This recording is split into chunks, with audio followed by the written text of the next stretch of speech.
Alright, hey everyone, this is REV2 Week 6, and we have a perfect number of entrants today. We have 16 players signed up, and everyone has checked in, again, miraculously. That's beautiful. Yes, it is. Let me check if it's actually 16 still. Sometimes it does change. Yeah, it's still 16. Great. Okay, so first of all, let me shuffle the bracket, as per usual. So, I'm gonna pull up my screen.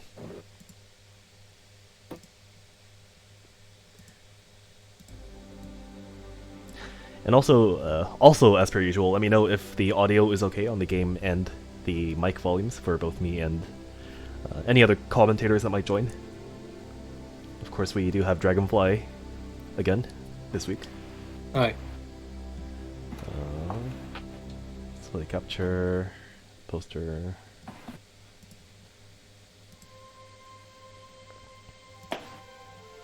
Yeah. If you hear a little bit of odd noise coming from me, that's probably just me moving things around. I was slightly rushed getting things ready today, so I have plates of food and water bottles and stuff on the desk, and I'm moving things around. I see. Also, my microphone is extremely sensitive and does not have a very good damping algorithm, I guess you'd say. Mm-hmm. Alright, yeah, got a newcomer. So apparently we have a newcomer in the room. That's, oh, that's Pizoo, I think? Anyways, I'm gonna shuffle the seed three times. So here's the first shuffle, second shuffle, and third shuffle. So, the bracket, if you guys refresh the brackets right now, the bracket that you see right now is going to be the final bracket. And let's see, I'm going to try and get people who haven't been on stream before to be on the stream in round 1. We do have a good number of people who never joined before, so let's see.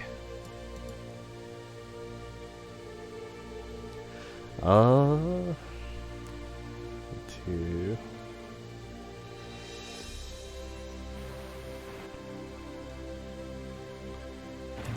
Okay, so matches 1, 2, 6, and 7 on challenge are going to be on stream, so I'm going to put the names of everyone on Discord. So give me one moment. It's going to be 1, 2, 6, and 7. So SBZ, Minitums, Sugar Lumps versus Diaspero, Razor versus 10-2 Juan, and Spino RS versus Kivister are going to be on stream. Okay. So let me put that on Discord. And of course the first match is going to be here. SBZ versus Minitums.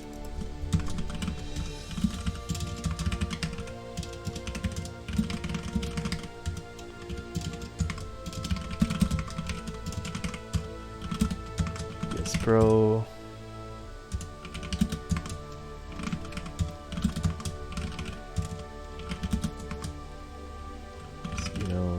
Versus Kivister.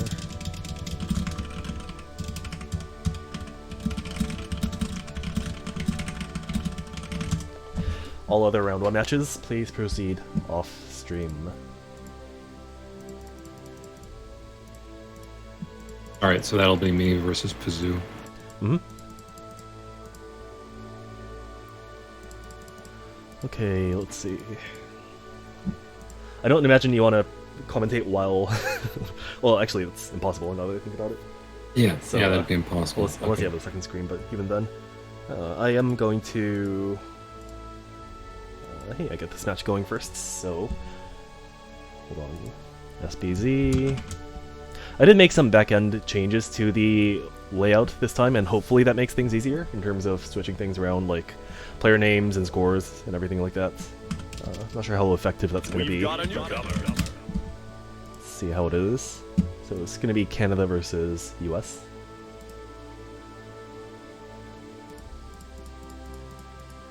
I did make some minor changes to the overlay too. I hope it's a little bit better this time. Oh yeah, I think it looks much better. Okay. Anyway, I'm about to start my match, so I will mute myself. All right, sure. And feel free to start. And these are first to twos until the winners, losers, and grand finals. Grand Finals does also have a reset if the loser side wins the set. Kai versus Raven. Get ready to rock. So Kai versus Raven. I can't help but imagine that Raven has some difficulties in this matchup. He is a character that has relatively limited mobility. I know he has his dash and his invul during it, but still, I'm gonna lower the game audio a little bit just so you know. Okay. And again, let us know if the audio is a little bit off. The settings always change, so it is a little bit unfortunate.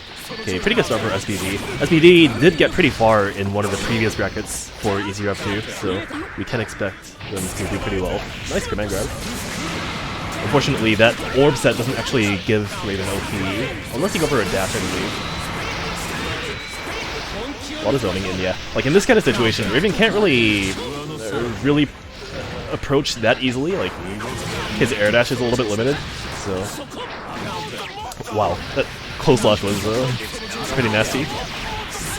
Okay, knockdown. Not gonna kill. Raven has some pretty intense guts, but the reset does it. Yeah, particularly the anti-air is like, obviously 6P, 2H, air-to-air JKs, JPs. These are all really good against most characters. Okay, didn't get a full conversion into knockdown. No, not quite. Okay, stun with her. Not blocking JD, not gonna matter here. And we haven't actually... of course Kai's gonna make this really difficult, but this is a matchup where Raven has to find some creative way to get in. And gonna get countered by 6H, that is gonna be a lot of damage coming in from Kai. First game to SBZ.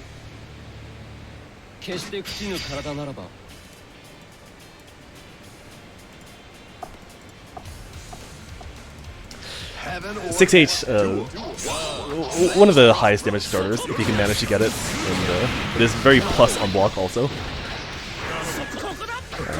Kai does have the ability to mix you up after making you block 6H with either a low or a... well, he can reset pressure, essentially, afterwards. And oftentimes you want to be trying to jump out of it, and if you're pressing jump, you can't block low, so he does have that mix on you. Let me get... okay. Not gonna knock down, but it's not gonna matter too much here again. Kai, a lot of his combos tend to not knock down, although like you can do split seal loops and they do knock down, but even if it doesn't knock down, he's a character that like in a lot of matchups doesn't mind being in neutral, so like obviously pretty much every single Guilty Gear character does want to get OP and like loop mix-ups over and over, but Kai doesn't really mind going back to neutral all that much, relative to the other characters at least, so that is something to keep in mind where even if he doesn't get OP, he tends to be in a good situation either way, but gonna do a run up DP and showing off the good old aggressive Kai. Or, dare I say, net play Kai. 2-0 for SBZ, and Mina comes, unfortunately, going into loser's bracket pretty quickly. Oh, I gotta start the tournament, I believe. Got a newcomer. I'm gonna do that right now. We've got a newcomer. Okay, and now you should be able to report your own scores. Just a reminder that most, players should be reporting their own scores if possible. And for stream matches, it should be okay, but if you're playing off stream, just make sure to report your own scores on challenge. And next up is going to be Sugar Lumps versus DS Bro. DS Bro is a resident Ottawa player who plays Potemkin. Versus Hey Yo.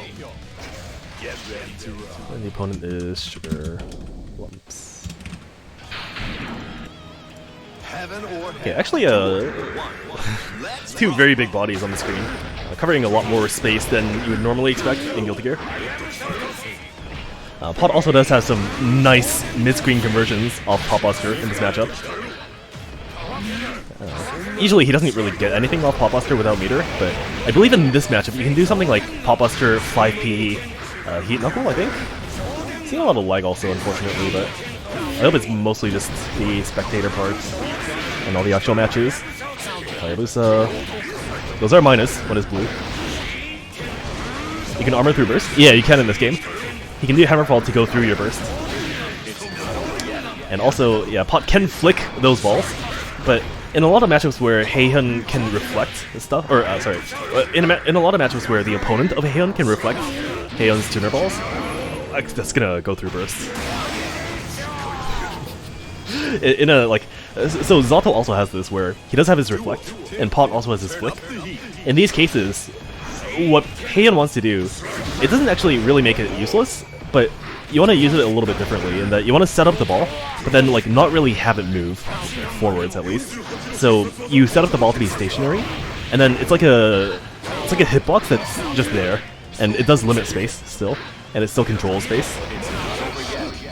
And I imagine you do something very similar against Pot, where you just set up the blue ball and then like have it not move, and that way it's much harder for Pot to flick. Okay, there he did get it, but gonna armor through the Grandpa Viper. Not gonna matter.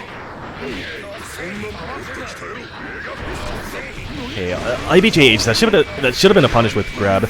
Not gonna see it here. And yeah, Mega Fist forwards is minus on hit in this game. Okay, not gonna do too much. A lot of preparation from the JP. Just waiting for both sides. Hammerfall. And gonna unfortunately die with full bar. Of course, she did show the wake up clap earlier. Okay, blue ball, and again there, you can see that she's setting up the blue ball to be right in front of Pot, but not quite moving forwards. So it's very difficult for Pot to flick, if not impossible. You can do the same thing versus Zato and any other character that has a reflect. I know there are a few others, but I can't quite remember. Okay, getting very close. Doing okay like that is pretty scary to do versus Pots, where you always have the risk of getting Pot Bustered on wake up. Okay, gonna run the good old Pot pressure. 2P Nash. 2P, one of the best Nash options in the game. 2P of Heian's, that is. I'm actually anti-airing with Hayabusa. It's gonna close the game, and 1-0 to Sugar Lumps.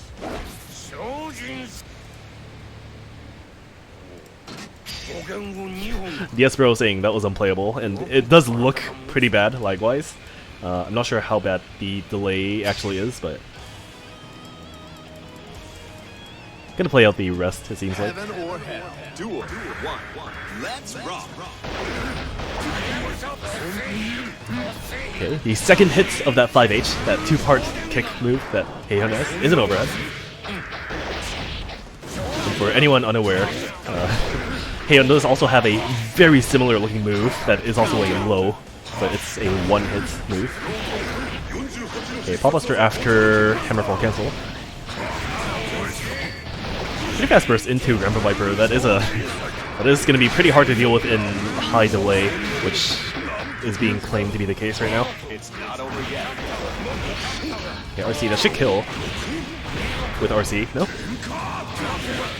Go mash 2H and it works. I'll counter it.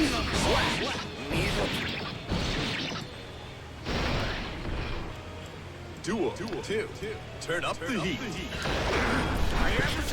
Yes, bro, saying this shit is 10 frames, and I feel for you. This is net play, unfortunately. You can beg Arxis for rollback. Maybe they'll give it to us in like 2 years' time. Seems like BlazBlue's getting it first, but hopefully this game also sees light at some point. Hey, Dragonfly. Minor report. Pizu and I have played one game so far. It's really bad. The connection's really bad. Oh, you're not the only one. Apparently, yeah. the match on stream right now is also like 10 frames, supposedly. Oh, wow. It is going to be 1-1. Okay. I'll try hosting with Pizu and then I'll let you know how that goes. Sure, okay. Karmaclon saying, do I just played round 2?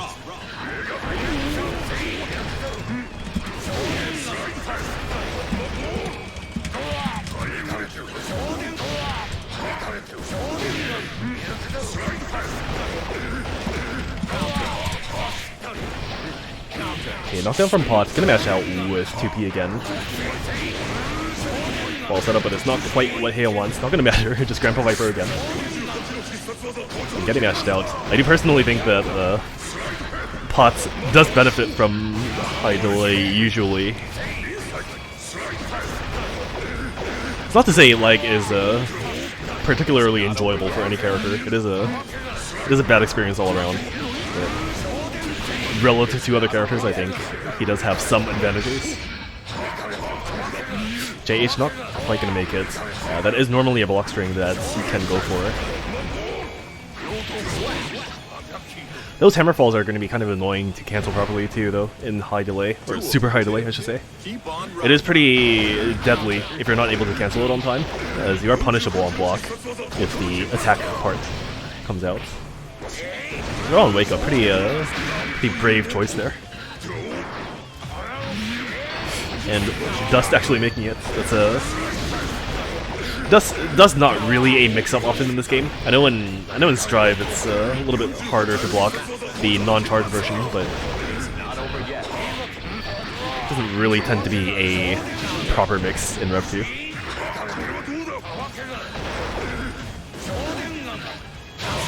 The other thing I do always have to wonder is, and can have burst there, he has to there, I believe. The other thing I do wonder is, I do see some new names this tournament, so I think they may be Strive players who have started playing REV2 rather late into its lifetime. I could be wrong. Of course, I don't know literally everyone who plays this game, but this is going to be 2-1 for DS Bro, making it into round 2.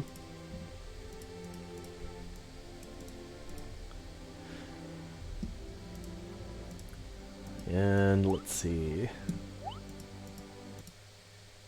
Raven. Oh, hold on, they're playing already. Give me a sec. Okay, it's gonna be Razor versus. Who's this?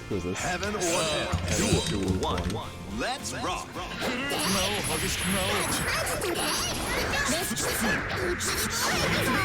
There we go.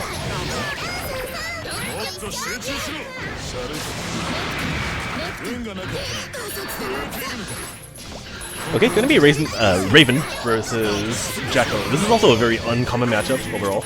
You don't actually see a lot of Raven players online, I personally think. And Jacko is also a rarity, so it's a little bit difficult to say, but I believe Raven's needle on the ground actually hits all the houses on the ground, I think.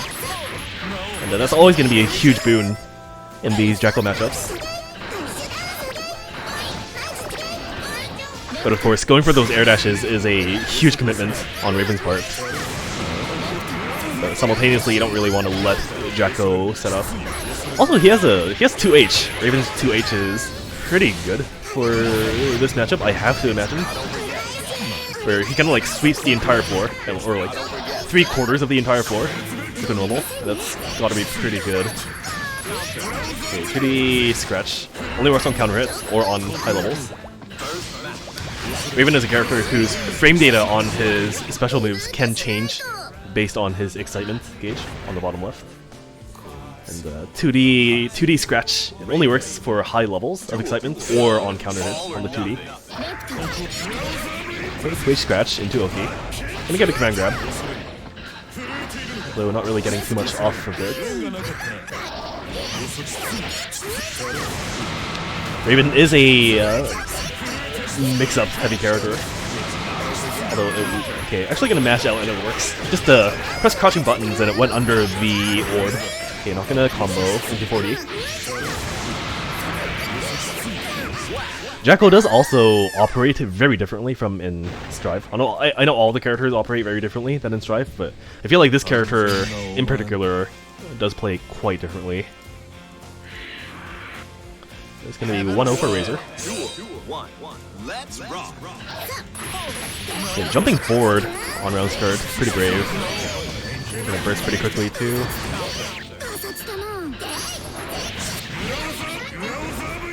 Okay, not quite getting the scratch. And yeah, so you can see that he's going for the command grab there, but there is the orb above Jacko in that case. And what you want to do is you want to stand up so that you enter block stun, because you're blocking the orb if you stand up. And of course, when you're in block stun, you can't get grabbed. So Raven's command grab will just go through you when you're blocking. It's a little bit unintuitive, but there are cases like that in some other fighting games too. Duel. All or nothing. Okay, JD. Raven does have the god tier air normals. J2K is godlike. JD is godlike. I think there's a few more. Are we talking about Raven air normals? Yeah, we are.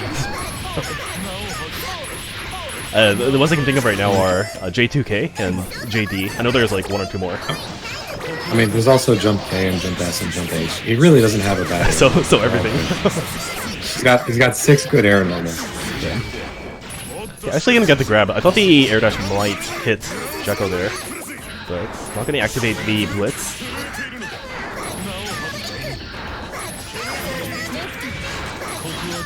I'm playing very aggressively. I mentioned this earlier, but I feel like Raven has good tools to deal with Jacko in neutral, where 2H just like covers 3/4 of the entire screen, right? It's about half screen, yeah. Half screen, okay. In terms of like hitting, You might be thinking of Scratch. Scratch. Oh, okay. Yeah, like for me personally, the He's thing gonna I get think the IK. that's really. He does, just barely. He got an IK. Oh, neat. Okay, yeah. That is gonna be 2-0 for Razor. Perfect. Yeah, Razor, for anyone in the unknown, Razor is a net player. I'll just leave it at that. He's a net player. Perfect. But It's a net play tournament. Hey, I lost to net play Venom. Do you know what net play Venom is like? can't say I'm Good. too familiar. There are mix-ups that I am familiar with because I've sort of seen them and I know how his pressure is structured. And I just can't react to them because it fluctuates between 3 and 6 frames of delay. Seeing I'm not bitter. Why would I be bitter? seeing a lot of cases of high delay right now, and I'm not sure why. I think usually most of the matches aren't too bad. I know there are some cases where certain players have McDonald's Wi-Fi tiered internet, but seems like it's pretty widespread today. But here we're gonna have and also the let's see, the lobby link is in README on Discord. Yeah, Spino is a player I haven't ever seen before, so gonna be a first time experience for me watching this player play. Johnny versus Kivister versus Spino.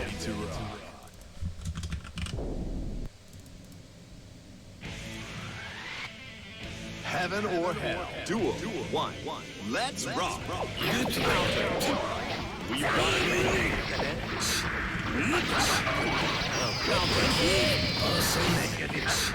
Fuck. Okay, whatever. Oh, got him. Okay. I see your name has still not changed. I lined up to play. Oh. Yeah, whatever. Yeah, that's okay. I lined up to play my mistake because, like an idiot, I put myself in the spectating line, Yeah. and I pressed A because I wanted to join the spectating line. But of course, that's not how this game works. It's one of the things where, like, you know, the more annoying thing for me, also Danger Time right now, the more I'm still annoying, playing catch up. Tell me how the danger time goes. yeah, is also like, you know how like when you're just standing in front of the cabs, it just automatically puts you into the lineup. Yeah, That's also really annoying personally, and also like sometimes when you line up, it puts you in spectate, and sometimes it doesn't, and it seems to be completely random. It's generally if you're back far enough, you get spectated, but the range for getting put into the player lineup is quite large. Yeah, you're gonna hit confirm 2S. Johnny is a character where you do have to hit confirm pretty commonly.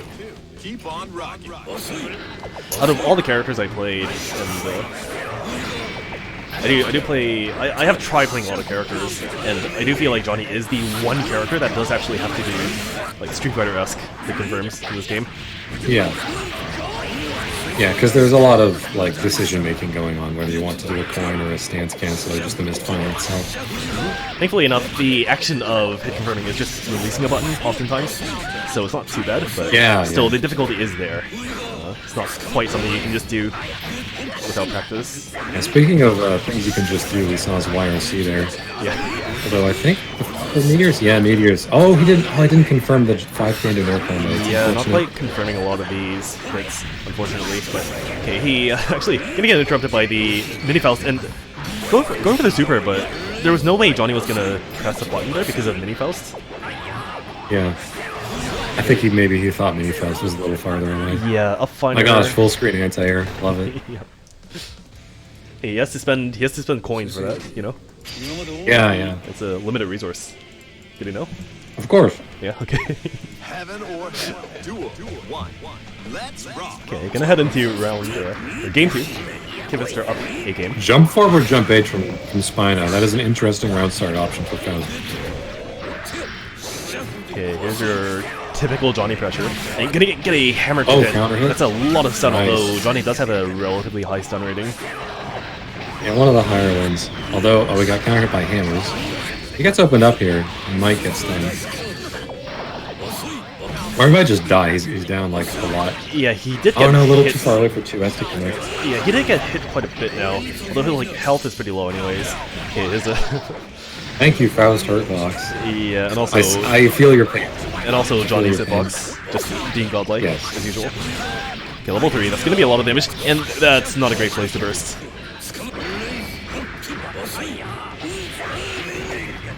Okay, gonna get the 6-8. Actually gonna kill? RC. Yeah, RC. There we go. Yeah, nice, good. Okay, those confirms are pretty important to kill. I know a lot of beginner to intermediate players, as much as I hate using the term, don't really end up looking for these opportunities to kill with RC. Yeah, I've noticed that a lot when I watch other streams that aren't like top level players, like other Exerd Netplay weeklies, or a lot of people who just like don't do that kind of stuff. Oh, I respect Spino for going for the Link 5P instead of just going for the slap follow up, but if you screw it up, this can happen. This is an unblockable setup. Oh, unblockable? Unfortunately, it's actually like a little bit hard to... Oh, he's got it. Alright. There is a very specific way didn't to do that unblockable, where you do 2H into air dash into Keep on rocking. the stuff, but Yeah. a lot of times that... What I thought was pretty Otherwise- funny is that he didn't even put coins on Faust when he was waking up. Yeah. So it was literally just meeting the button and then doing unblockable. Awesome. The traditional way to deal with that unblockable is to blitz the coin that he does, meaty, Yeah. but he can't always mix it up with either no coin or 2 coins or 3 coins or it's like doing an overhead or like this limitless number of Yeah. things, so it's kind of hard to deal with. Or 2S, which is a low. Yeah. Shoutouts to Johnny 2S being a low. Okay, just barely Shoutouts hitting to the... Johnny in this game, honestly. Yeah, the burst Oh. barely hitting the far slash hurtbox. And it is going to be... For a second there when I saw the counter hit flash after it hit this Y, I thought that he had gone into the hammer. It's okay, Johnny's pretty godlike. for this. He's not going to get beaten okay, by something like finally, that. I meant to... Yeah, but it's going to be... we have actually finished round 1, so we are going to move on. And Finally. oh, I should also mention that everyone in losers round 1 should play their matches off stream. Actually, hold on. Did I not? Okay, I'm gonna stream 1 match from losers, which is gonna be Some Call Me Joe versus Remains. And then I'm going to stream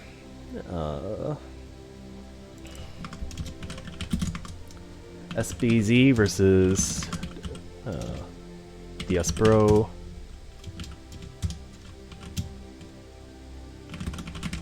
That's everyone other than Call Me Joe and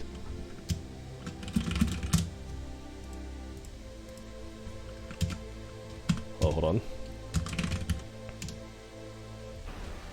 Remains. Yeah, minor typo in the back end there. Oh, hold on. Anyway, I'm up against 10... Yeah, Remains versus Some Call Me Joe right now, and then for winners it's going to be SBZ versus DS Bro, We've got a newcomer. Bagels. Yeah, and I just play my losers match off stream, right? Yep. Bagels Okay. versus...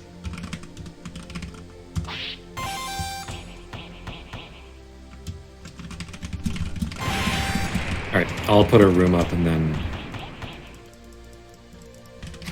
I'll put a room up and then take care of that. Sure. Okay, so we're actually going to stream all of round 2 for winners. And before we do that, we're going to stream 1 match from losers round 1.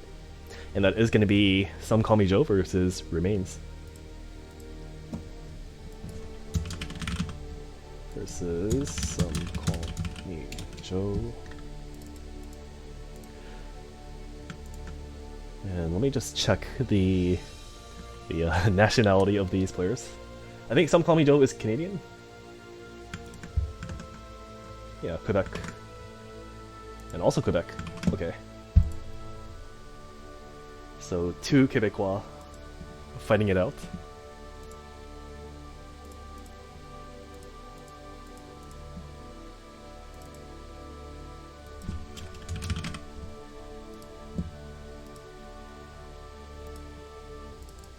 They're both from Montreal? Okay.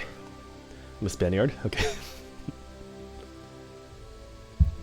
Are there other... Yeah, Bagels is in, so we do have other Montreal players. I tried to get some Toronto players to join, but a lot of them are fucking duckers, so they're not gonna show up so easily, unfortunately. Toronto does have decent players, but they tend to not show up, so yeah, sadness. You can start right away.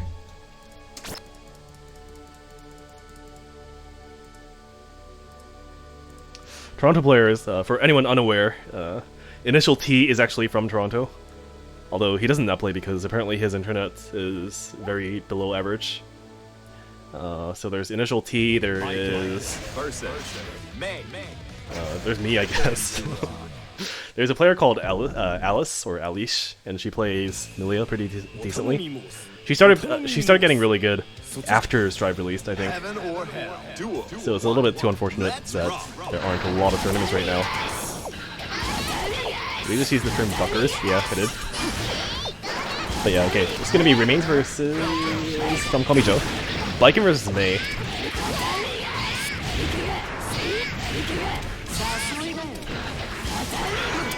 And yeah, actually seeing like decent tatami pressure. That stuff is a little bit difficult for new players to get a hang of. But I do think I've seen this player before on Netplay, so I don't think they are completely new.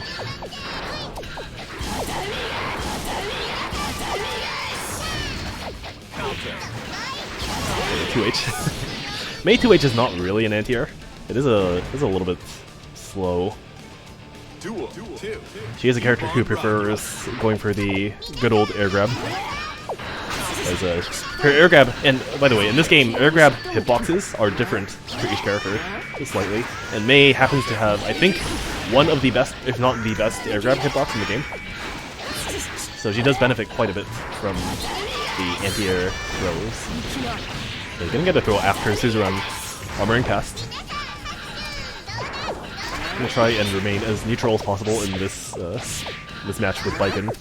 Biken is a natural enemy of Zato. Okay, slide that is very minus. It is a problem of May where you sometimes want to do 2k, but you accidentally side switch and it gives you a 3k instead. And when it gets blocked, that's a big 6H. Not going to cancel with Dolphin though. That would have been the round for May. Okay, Dolphin going to be a little bit too slow.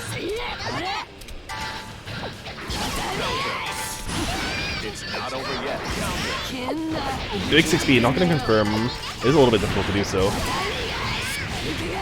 And anyone's game now. A Dolphin, that's a counter hit, so he is going to be able to confirm.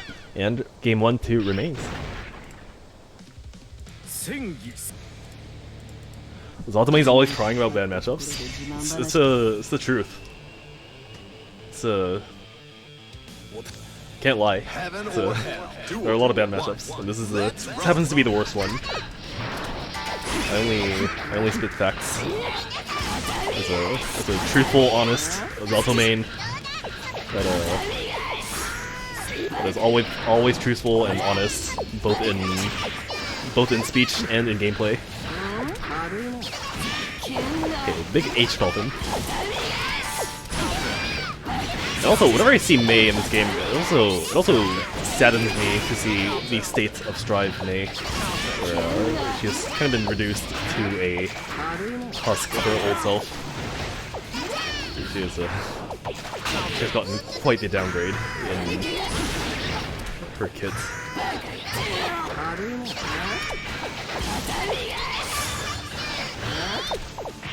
Okay, gonna get the throw. May, of course, does have a command grab, and that does provide a lot of utility in this matchup, where wake up Azami would normally be a threat. Yeah. Any character with a command grab does tend to have like a high damage option off the grab, which is very useful versus Viking. Actually not gonna kill there, the air dash a little bit late. And yeah, a little bit too slow. The Suzerain would have armor through anyways, but the ball a little bit too slow there when they start up.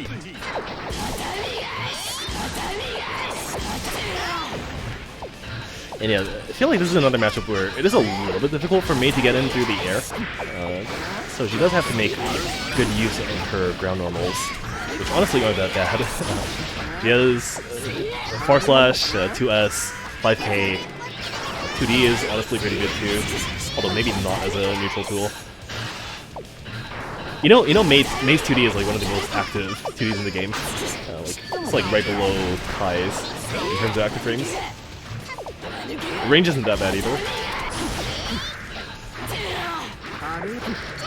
Okay, yeah, gonna RC that. That's very unsafe. Kai's 2D is like, what is it, 13 frames active? Or something ridiculous like that? And I believe Mei's is like 3 frames less of active frames or something, but it's gonna be 2-0 for Remains. Pretty good. I don't think Remains has played in this tournament before, so it's good to see these players, but unfortunate to see the Montreal team kill. We've got a newcomer. And let's see, it's gonna be DS Bro versus, I think it was SBZ? We've got Kai? a newcomer. Yeah, it is. Okay. So Pop versus Kai.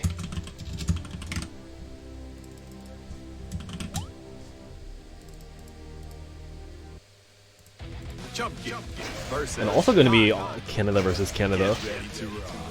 Apparently SBZ is from Toronto, although I don't think I've ever seen this player before offline. Heaven or hell. Duel. 1. Let's rock. Countdown.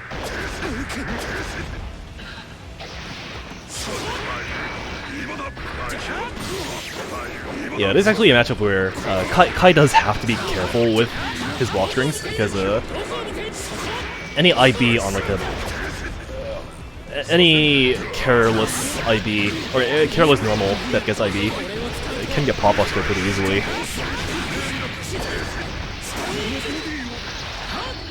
Okay, actually gonna get the air grab, pretty good. And yeah, the most active 2D in the game. It's the lag spike though. I think DS Bro was saying that there was lag before too, so I'm not sure if SBZ was also lagging before. Oh? No? Okay, it's SBZ, huh?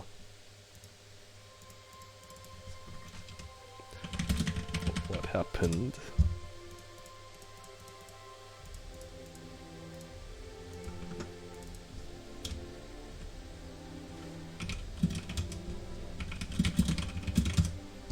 Yeah, room's still up. Apparently SBZ got kicked from the room. It's not something that happens too frequently in this game, I don't think.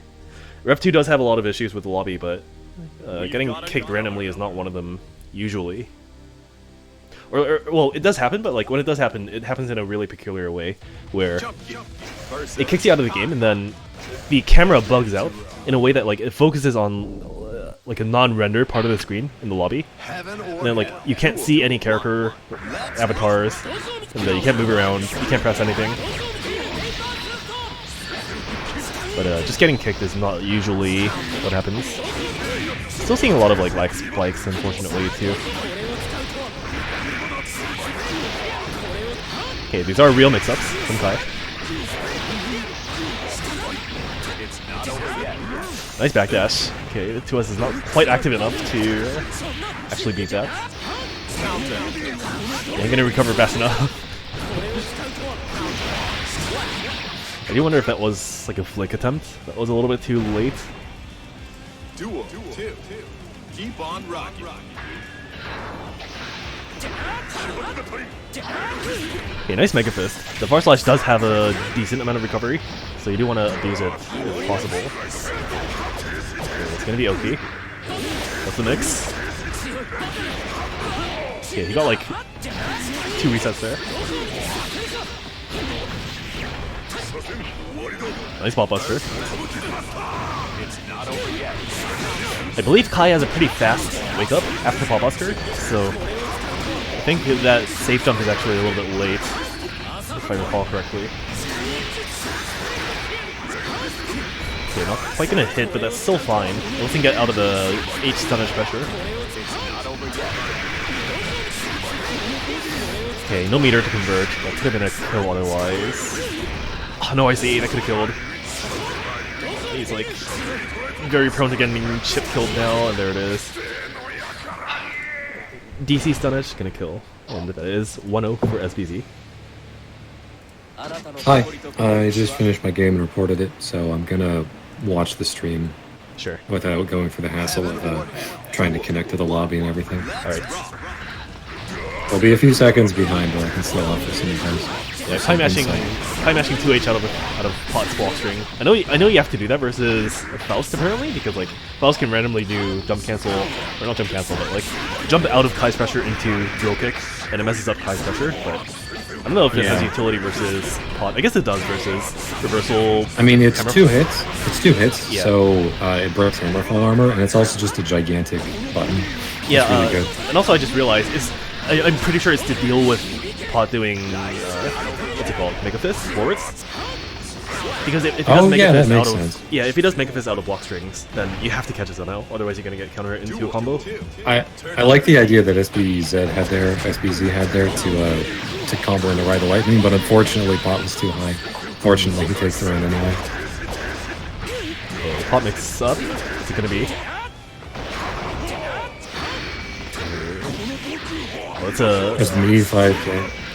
yeah.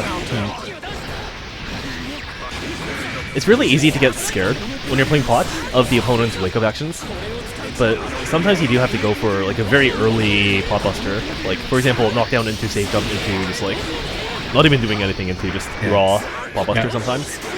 Yeah, and I love that burst punch from there from SBZ. Oh, that was almost a really sick corner combo, but he still has pressure afterwards. Yeah, it's gonna be a pretty That was quick nice. That was beautiful. duo for SBZ.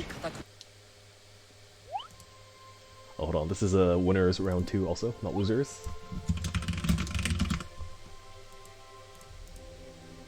Looked decently laggy also, unfortunately, but hopefully the rest of the matches are fine. Oh, hold on. Yeah, I played against 10-2-1 who's playing Jacko. Yeah. And it was appropriate that the game flashed up to 9 frames and 10 frames because that turned it into a turn-based strategy game, which is natural when I play against Jacko because he's a turn-based strategy character.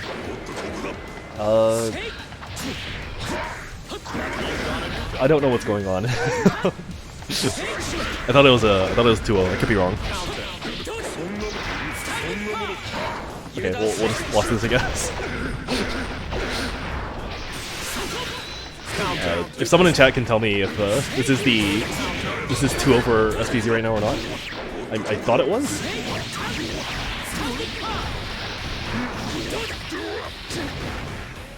I have no idea. I only caught like the last round or two.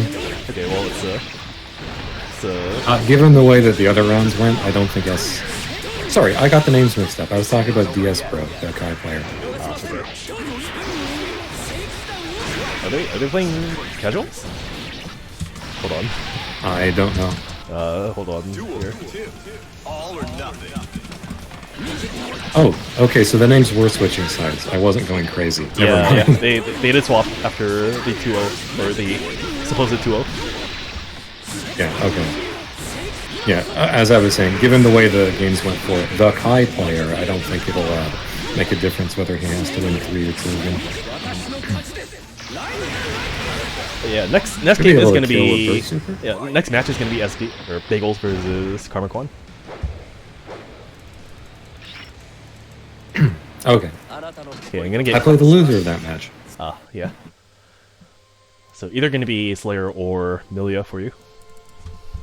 We've got a newcomer. Oh, wonderful. Okay, all right, it is. Although I think I've played Bagels before and I had a decent connection. Oh yeah, he is Montreal also. So Dikimi, okay. Okay, 2-0 for SBZ, and we are gonna have next up Bagels versus Karma Kwan.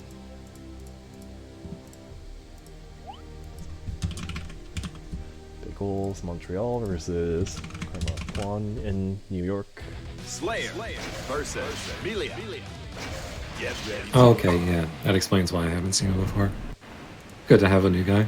I have never heard of Karma Kwan before, but I know that New York is a pretty strong scene, so hopefully he can show us something good. Karma Kwan is I think he's the best Melia player right now in all of NA. Okay. That I'm aware of, at least. He's a net play grinder, like myself. Heaven Cool, or cool. hell. We played a 6-hour set a few days ago. And That's a long fucking time to play against those characters. yeah, and it's a pretty bad matchup for Zato, unfortunately. I mention this pretty often, Yeah. but Slayer Zato is or not Slayer. Zato Milia is not a fun matchup for Zato, but every time I play that matchup against like a good Milia player, they're like, "Oh, I love this matchup so much. It's very fun." And like I'm like, "Yeah, you would have fun in this matchup." You fuckers. Anytime that melee players get to do like super jump, air dash, jump H, and pin, and they're like, "Oh yeah, bro, my neutral's so good. I got around the obstacle course." They have a lot of fun with that. I don't want to get into this too deeply right now because it's a tournament, but there are some situations where Milia forces a kind of scenario where, like, as Zato, you know what's coming, but there's literally no way to deal with it. So there are those like, frustrations sometimes. Okay, but gonna get the such secret, is life. yeah, those secret garden setups, by the way, you have to block it correctly about 3 or 4 times to be able to get out. Otherwise, she can move you back into pressure. And you can't burst, you can't super, unless it's gonna kill.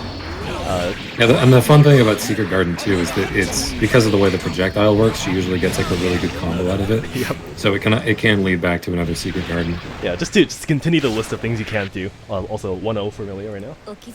You cannot. I was surprised that Bagels didn't RC the Mappa when he had it on block just to get pressure and try to get something going. Yeah, although the meter is really valuable for Slayer in particular, so like he might have been trying to save it for a better opportunity, although like it didn't really end up working there. Yeah. But anyways, Secret Garden. Flashes with Verify. Oh my gosh. Yeah, her 6H sometimes anti-airs, which is kind of bullshit, but a lot of things in this game are like that, where like there's no good reason for certain things to anti-air, but it does. I've anti-aired people with Raven 2H before, so I don't question anything anymore. Yeah. Nice whiff punch with Pile Bunker. Gets 2 of them. Cool Yeah, sense of and it's like- this is so good. It's also like, Killer. okay, no, not quite. Gonna get cornered. And Secret Garden. Okay, you can't blitz, you can't dead angle, you can't super. Well, you can hear if it hits, because it'll kill Amelia, but... actually gonna get the kill here. And as usual, we have to mention that Milia is a very low HP character, and Slayer is probably the highest damage output character in the entire game. So there is always the factor of just mauling her to death with one hit. Yeah. Okay, gonna burst out after getting hit by 2K.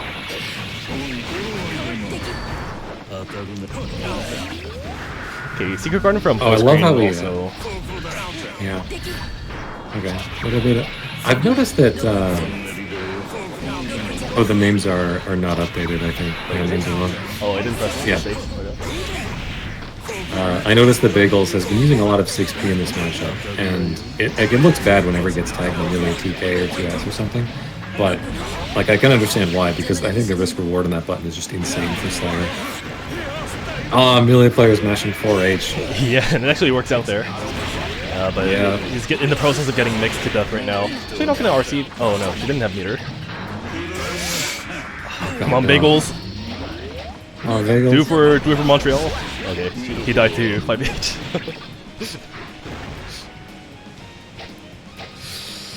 She has really good normals and NDRs. Yeah.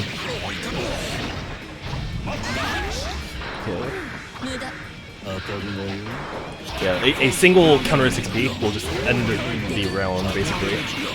Yeah. The only exception to that is if it's too far away for the wall bounce to work properly, but that's a pretty fringe case. I honestly feel like There's- if you hit Milia during Secret Garden, it should just make the projectile disappear.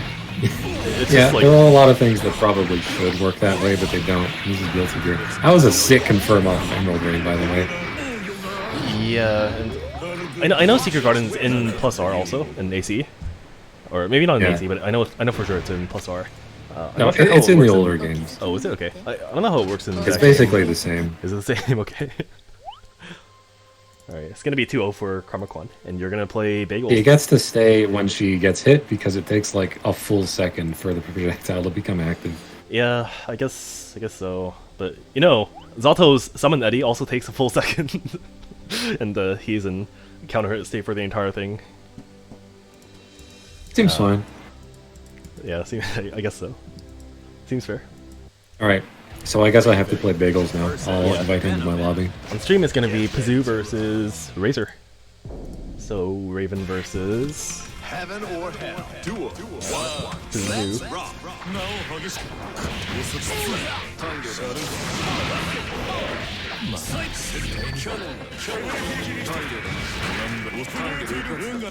Yeah, another matchup where Raven's opponent has a really good anti-air in Venom, obviously, with like all the ball sets and 6P, of course. 6H also covers a decent range, although you don't really use it in anti-air too much for most matchups at least. 6P alone is just like such a good way to deal with any approaches. It's not over yet. Okay, gonna grab the empty low. So that ball actually negating the needle from Raven. I have to wonder how much of a role it plays in the matchup.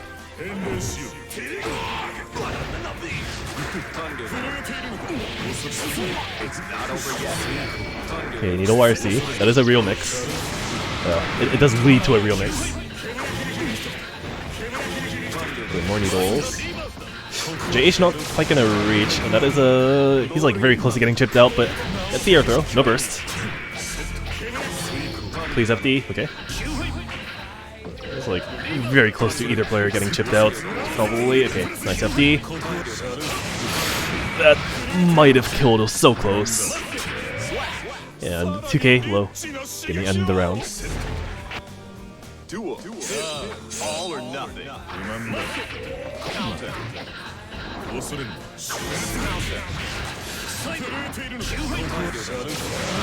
Okay, yeah, those do have to be punished, the air orbs. Honestly, both of these characters do have like decent-ish ways to chip. Obviously, Venom has the very good chip setups, but just getting like a scratch from full screen on a unsuspecting opponent is pretty good too for chip kills. Nice air throw. Of course, Venom does have one of the best rewards off those throws in the game. Stinger wire C. And yeah, Raven does have like a three-way mix there, broadly, where he can go for a throw after the air dash, he can go for a multiple overheads, he can go for a low.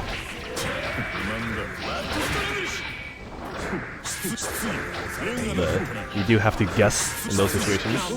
It also has very easy access to reset there, where you do like a land into air dash again. So it does promote a lot of mashing on defense. Gonna get a catch there, decent chunk of damage, but not anything too serious. Now it's gonna enter one-hit territory though. Oh, Needle's so close to hitting Venom. No mix. Okay, I was just gonna say, Raven does have the meter, but this is a timeout situation almost. Venom does want to get one more hit in here to win the game.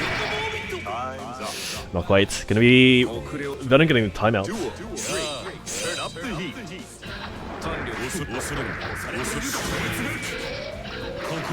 Both of these characters are capable of zoning, although, like any character in this game, you don't really want to be afar for most of the time. We're gonna stand block. Nice counter hits. And throw. Okay. He does have meter too. But gonna whip the air throw. Okay, 6p godlike as usual. I'm gonna trade.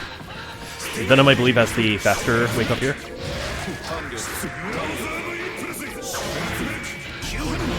It's not over yet.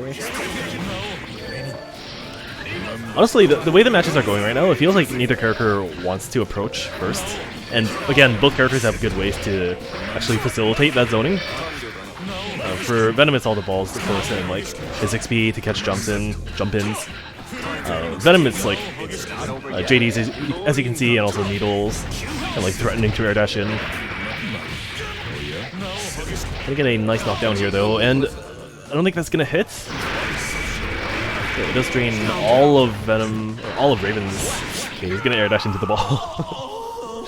It is a 1-0 for Pazoo? I might have missed one early. Okay, that was 1-0. He's gonna change characters? He does have a Sin.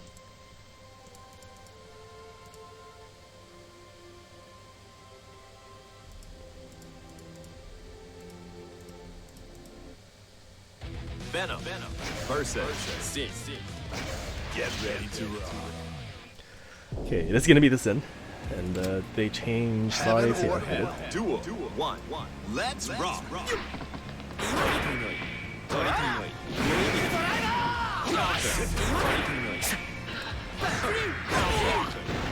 Yeah, certainly it's possible that Razor decided that in the battle of zoning, Raven is just not going to cut it. And I would imagine that's possibly the case in reality. Sin, of course, has better ways to get in that ass. Okay, 6H gonna whip, not gonna combo.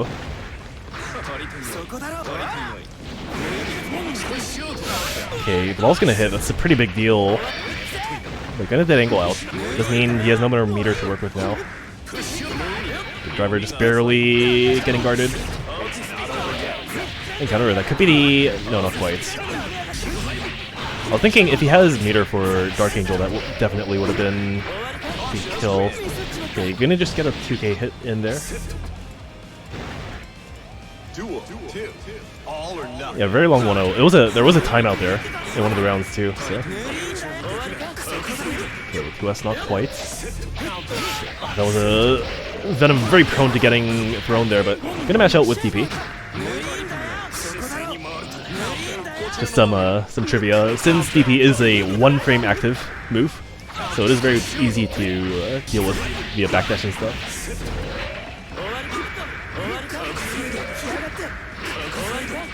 It's not a very good DP, to be honest. So of course, like he does have the option of canceling off it on block. Okay, nice combo. Gonna convert nicely. Gonna super no. He did a full bar there, so. I think Sin's RTL can knock down from air hits. I'm pretty sure. So it is a little bit surprising to not see that. Okay, gonna get a. I was gonna say that was gonna be a super nice knockdown for Venom, but not quite confirming the route. And Razor probably not gonna burst here, even if he dies. Empty low, no kill there, but Carcass Raid gonna end the game, and 2-0 to Pazoo. Oh, he ulta forward. GG's.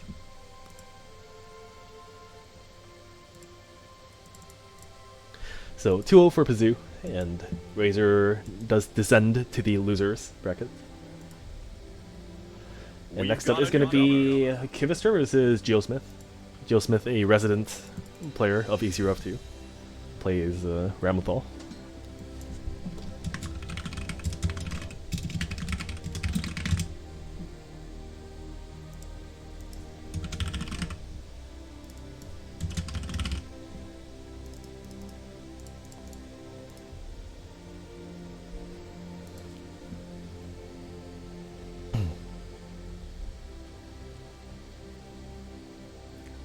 Resident loser bracket enthusiast. Come on, that's mean. You know, at least he beat my random select in Goober Gear last week, so you have to give him credit for that. I think I got versus him. I think I got Elfelt and who was it? I think I got Elfelt and Johnny. I can't remember who I got versus Razor. And Elfeld is not a character I play, unfortunately. I did lab like I did lab a few routes like a year ago, but they are actually kind of hard. Like the unblockable stuff and like stuff cancelled into grenade into pressure. The types of inputs you need are kind of unique for that character. Also, you back, Dragonfly? We've got a newcomer. Yep, I'm back. Alright. Next up is going to I be... lost 2-0, but it was a pretty good 2-0. Felt a Oh. lot better than the last times I played. Oh, it was Bagel. versus Bagels again, huh? Yeah. Damn. Slayer match. And this time I can actually spectate from the start of a game. Oh Yeah. my gosh. Did you know that Fight of Animals, that meme game made off of where the characters are all like animals Yeah. that are like memes because they're photographed from weird angles? Yeah. You can join games mid-match in that game. You can Like join $5. games mid-match? Yeah, sorry, you can start spectating games while they're going. Oh, I see. And you don't have to play catch up. Yeah, yeah. And it has rollback. Yeah, it does. I considered getting that game, but I knew for a fact I would not play it for more than 2 days. Oh, I got it anyway, just to support the developers. I really respect what they're doing. Yeah, I mean, like, just having rollback is enough for me, to be honest, but... I was, like, at a point where I was, like, mega depressed because of Strive, unfortunately, so... All my fighting game... Yeah. My fighting game motivation had disappeared around that time. I understand that. Yeah, and, Strive made me kind of mega depressed too. I ended I up went through the playing... whole cycle of grief with it. Yeah, likewise. I ended up playing non-fighting games for a pretty long time.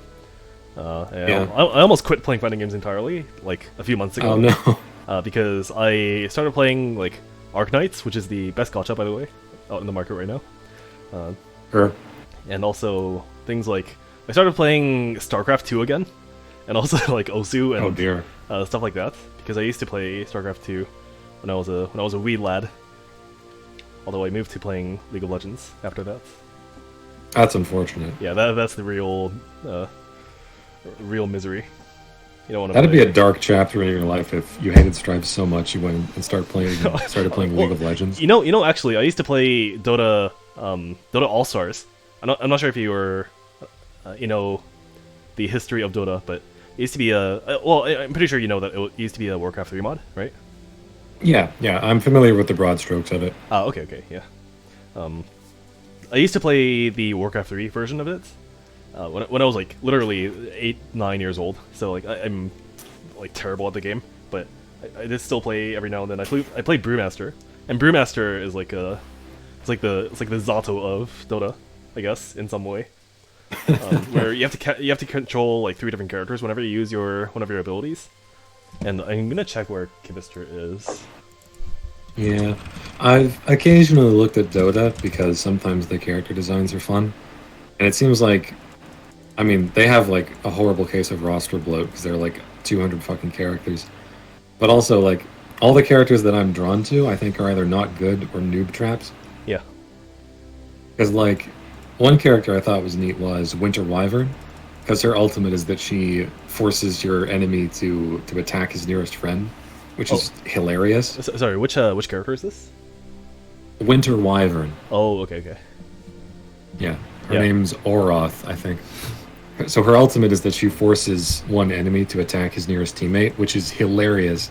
But it's also kind of not good because it doesn't actually solve the problem, which is that you're outnumbered, or there's like a really strong person on the other team. Mm-hmm. There's also Broodmother, I think, the giant spider, and her gimmick is that she can cover half the map in webs. Yeah, and just be perpetually invisible. Yeah. Like, that's so shitty and so stupid, but I would really want to do that.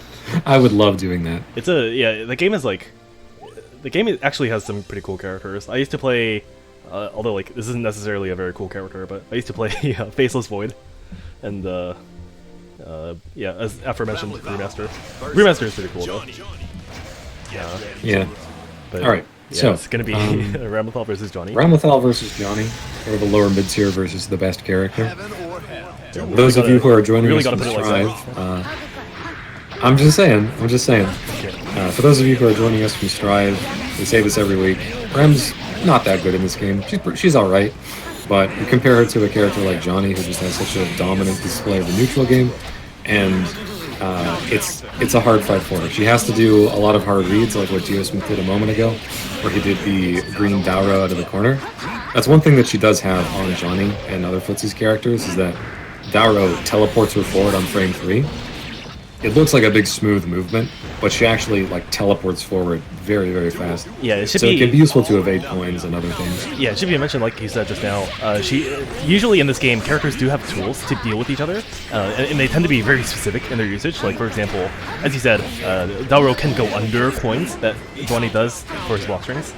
So he does have to watch out for those. Like there just now, she went for the Dauro because she thought that Johnny would cancel into coin.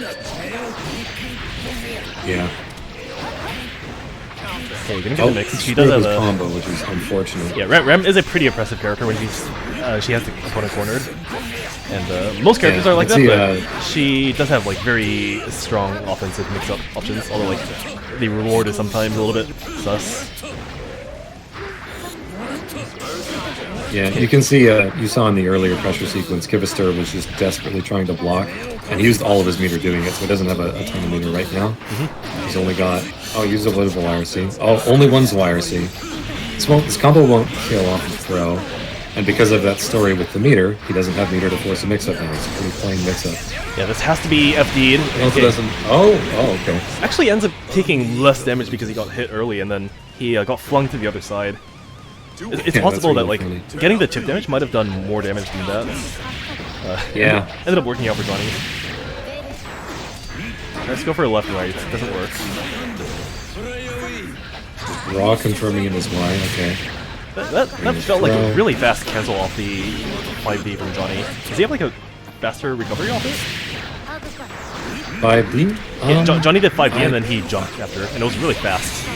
Which Oh, I don't know what Johnny's frame data for 5D is. I'm assuming it's slightly minus, but not very minus, because Johnny and all his frame data is really good. 5D is 0 on Wow. block. Did you see Ram 2D go under Johnny's super? That's incredible. Yeah, Johnny's the J super does actually have like a diagonal hitbox, so there are some things that can, believe it or not, go under the super. Because you see how big it is right there. Yeah, it's massive, but it does have like a slight blind spot. It's gonna be 1-0 for Johnny though.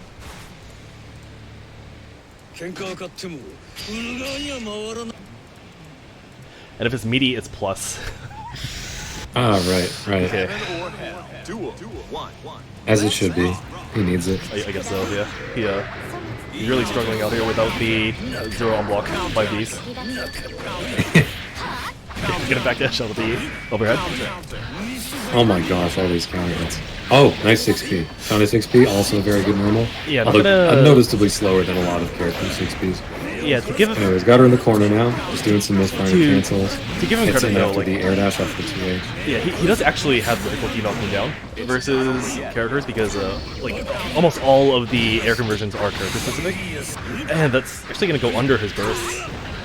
That's really unfortunate. I hope that Geosmith can milk this one. Oh no, Punish his matching throw. Either, yeah. Those punishes are crucial to being good at this game. Yeah. But Johnny's punishes, reversal super has weirdly low recovery. It's kind of weird. yeah, punishes in general are crucial to Oh being my good at God. any fighting game. Did you see that anti-air with Yeah. the suit, the fireball? It was so funny. I don't even know if it's funny. just sadness. Okay, that's a Oh, good old unblockable. yeah, not Oh, nice quite blitz. a real setup though, but fine. Okay, gets it by the overhead. That overhead has been doing so much work for Geosmith. It's so hard to block out online. Did you know Ram has a F-Shiki set up on a lot of characters? Yeah, I think we've talked about it before. Have we? Okay. There are lots of characters who have stuff like that. I didn't notice it Especially until mix-up ones. too, so- yeah, I wasn't aware until I started up playing this game again after Strive launched. Before that, I don't think I've ever seen it before, so maybe it's a new thing that people found out. Okay, gonna get the... should be able to kill... no, level 1. Gonna chase him down too with the P misfinder, and it's gonna be Rare too- footage of Johnny at a disadvantage because he ran out of coins. It should not be happening. Yeah. As much as we complain about Johnny, Kivister's a good player and he deserved that win. So good, Kivister good for also him. a- Geosmith did what he could and played the matchup about as well as he could. Yeah, also a fellow Canadian player from Atlantic, Canada. Oh yeah. Fellow PEI resident. Okay. Hey Omar. Yeah, we have a perfect number of 16 entrants today, so we have 0 buys in the bracket.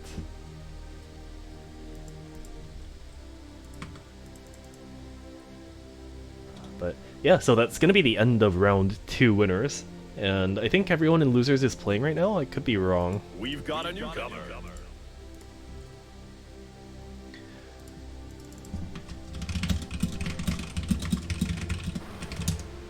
So let me check if anyone's not playing, and then if anyone is not playing, I will stream their match.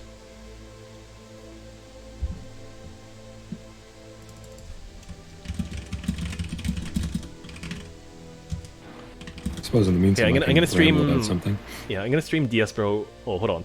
Wait, I think DS Bro DQ'd himself. Oh yeah, he apparently had a really bad internet connection.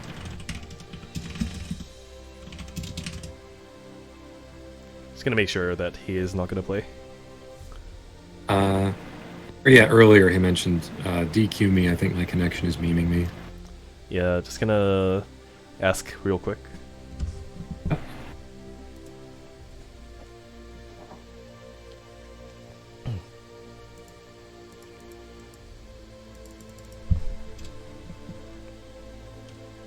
People are having a discussion in Twitch chat about Lore and Bedman being killed in Exert Story. It's funny. Oh, You know, sometimes like you get characters like Bedman who like really shouldn't be popular because they're weird and their gameplay is oppressive and like he's literally just a man on a bed. So you wouldn't think that's like a lasting character design. you know, there was like a what's it called? Like an initial design for Bedman, and he kind of looks like his bed looks like Moro Hamod of ABBA in Plus R. Yes. Yeah, it has I'm not sure if you've seen the that. goat skull. I thought that looked like I do. way I've more seen that. badass, but I don't know. It didn't make it apparently. Yeah, I can see. I don't necessarily like the goat skull or the sheep skull or whatever, but I do think there were some more creepy looking designs they could have gone with. It looks One a thing lot. that I do dislike about Exert is that it's kind of animu compared to the grungy style that the older games had. Yeah, it's a. I've said this a million times before, but it feels a lot like the transition between StarCraft Brood War to StarCraft 2, where everything kind of turned more cartoony in that game. Yeah, And Brood War used to be like it was like legit kind of creepy for some stuff, especially a lot of the Yeah. Zerg portraits and stuff. yeah.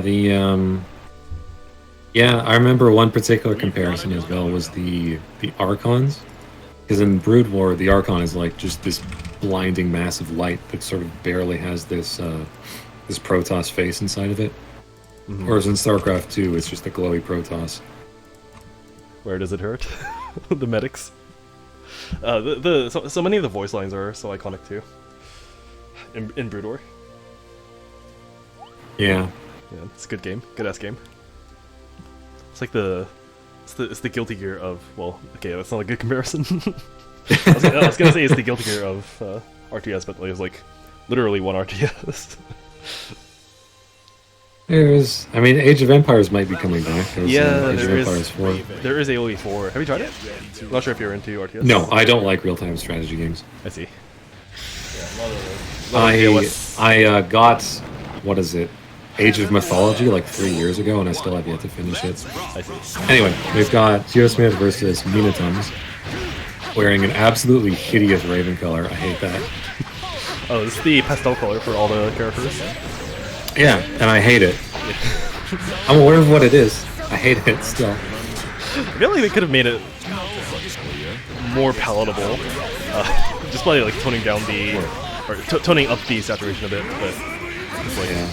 couldn't help but Kind of like it. stimulates I'm getting it from mashing like 6 times and then still continuing to mash. The Dark Souls of Guilty Gear of StarCraft. It's scratch. What is it, the Citizen Kane of video games? Oh, he misses his cone off the beginning. Oh, Yeah, that's unfortunate. Oh my god. Gonna get killed by the Neither Master times, Decay. I don't know what you're doing, but I hope it works out. That's all I'll say. I certainly hope it works out. And Minnesot's also a player that I haven't really seen net playing recently, or like before ever. So I do also wonder if they are a Strive player originally. And if so, Oh my it is pretty gosh, cool to see. That whole sequence with the... Oh my gosh. That... Maybe something's on some other stuff. I wish that I could get the gist that he brings.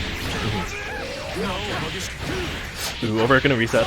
It's a lot of damage coming in, but burst pretty quickly. Yeah, those command grabs do have quite the recoveries. Oh yeah. You had the right rate, you just, if you just not moved it would have worked, unfortunately. Oh, just barely knocked. Oh gosh. No punish, no! Connect. Yeah, that is a real mix, unfortunately. Yeah. Well, not I believe there's a little bit of fuzzy blocking you can do to make it better, but it's still pretty bad. yeah. So Ram can delay the low hit there, and she can also delay the overhead as well. But the thing is, if you start delaying, the opponent can start mashing out. So you don't really want to do it too consistently. Mashing is pretty important versus Ram. For, Yes. Yeah, more than a lot of Guilty Gear characters. Mashing is usually pretty terrible in this game, but Ram in particular has a lot of stubby buttons, and it's just really important to mash, as you said. Oh gosh, counter hit Daro. Oh, was he going for a fancy side swap combo? Maybe also like what you were saying before, the efficacy of mashing goes up and down based on your skill level. Where like if you're at a certain skill level, it's like really bad, but like once you get really good, it becomes good again. And then the more you improve, the more this repeats over and over and over. Where like it's bad and then it's good, and then it's bad and then it's good. It's Yeah. pretty interesting to see. I think Neoxums went for round start grab, and God bless him for doing that. I love to see Ravens play brave.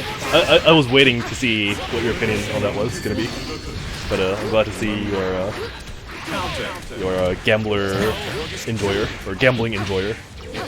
Yeah, when I like using stance a lot, so at any given time I'm gambling like 30 to 40% of my life bar. I do wish Although Ravens... one of my favorite things to do is to just take like a tiny little attack and only take like a little sliver of damage. So I'm like, ah yes, that was a calculated risk and it all paid off. Yeah, I do wish in general Ravens used stance a little bit more. I know it's hard to do so because it's just so risky, but it's like kind of legitimately a cool part of his kits, I think. Yeah, Where it's just like it's a lot of people don't play Raven to do like risk-taking things and like really cool things. They play him to do the same mix-up over and over and just have this oppressive neutral game. So unfortunately, that aspect of his kit is kind of underdeveloped. who was the... It's sort of like how Oh, this is gonna be a stun. It's gonna kill probably. yeah, No, probably too much. just Didn't not reset. even. Oh my gosh. Oh, and the sword, just barely. Those are massive hitboxes, but you can just hit the swords and make them disappear. 2-0 for... Oh, I might not have updated the scores. My bad. It is 2-0 for Geosmith. It was fast. Yeah. Who was the best Raven player in North America? In North America, I don't think it was what's his name? The New York guy. TSB, Manny Blaze. Yeah, TSB Blaze. yeah, Blaze. I think there was someone who was he the best Raven player? I can't think of any Raven who did as much as Blaze did. Yeah, that's the thing. I mean, Dogoro was the best in North America when he traveled to every North American tournament. when he was here. But if you mean, yeah. Okay, yeah, I can't really think of a lot of players now that I think about it, but we are gonna have our top 4 or top 8 now. So it is SBZ. Let me pull up the bracket actually here. So let me put it on the stream. So we have SBZ. Let me zoom this in a bit. Oh, the technology of 2021. Okay, this is a little bit too much. Okay, we have SBZ, Karmakwan, Pazoo, and Kivister in winners. And Geosmith, Razor, Bagels, and Spino RS in loser side. I think it's Kai, Milia, Venom, Johnny, Ram, Sin slash... what else did he play? Sin slash... Raven? Spino? Yeah, I think he... No, I think that Razor plays. It was Sin and... Oh, Razor. Yeah, I saw him play Raven. And Raven? Okay, yeah. Bagels is a... Slayer. Slayer. And Spino... And Spino is Faust, I think? Oh, that's right, yeah. Okay. I think he's Faust. Yeah. Okay, pretty good mix. Nice character diversity, I like that. Yeah. Okay. So we are going to start from the winner's side. So SBZ versus Karmakwan is going to be up next, and then Pazoo versus Kivister.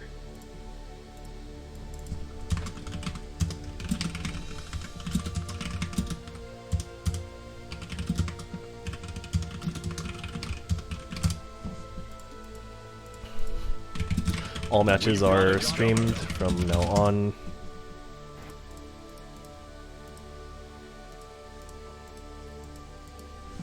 Yeah, I think Dogura. I remember Dogura like really falling off after, was it 2.0 or 2.1 where Raven got nerfed? We've got a newcomer.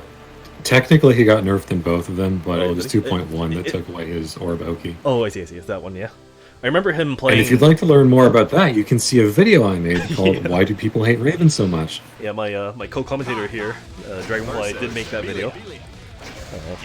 If I have the link, I'll post it in chat, but I do not have it on me right now. But I remember Dogura playing in... You can literally just type in Dragonfly FGC Raven into YouTube and my name will come up. Anyway, we got Kai versus Milia. This matchup is not like... I don't think it's not super polarizing for Milia. I think Kai definitely wins it just because he's slightly better. But I think the reason why it's a pain in the ass for Milia is because that Kai is like... He's well-rounded and like he's really good at being well-rounded. So there are a lot of positions where Milia doesn't just get to like mindlessly flex or like abuse some part of her kit. Like she always has to respect something from Kai.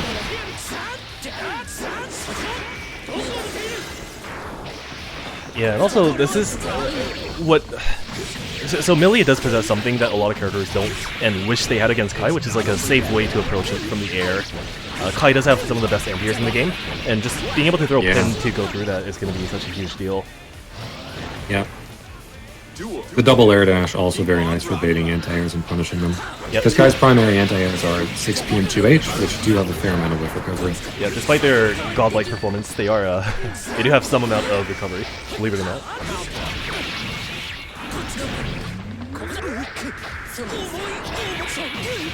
Yeah, this pressure is pretty good. It's gonna be Secret Garden too.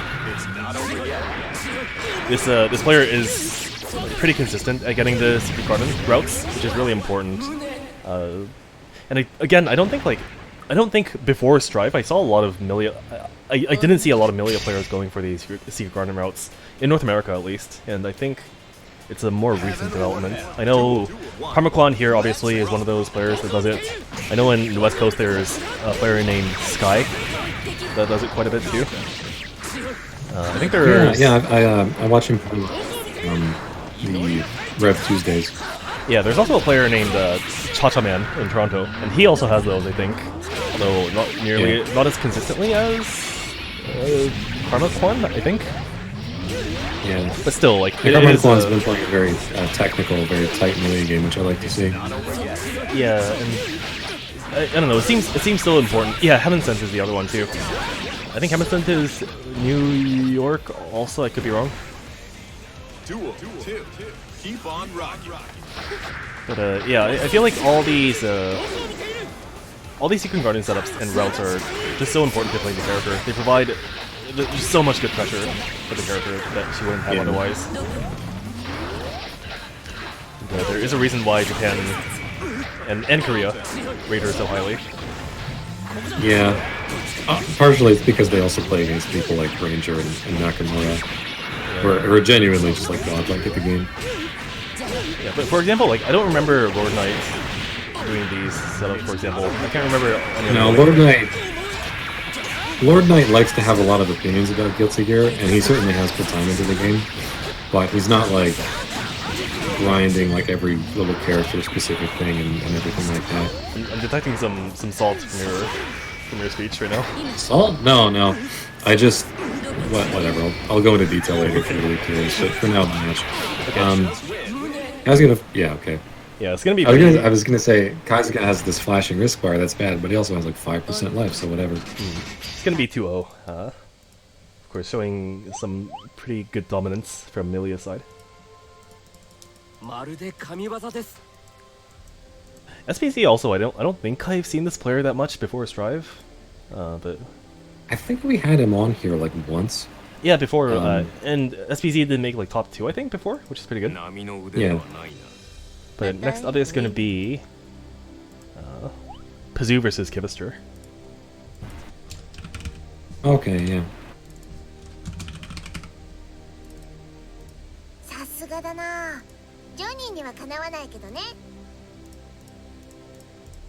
So let's get them on. Is Kivister here?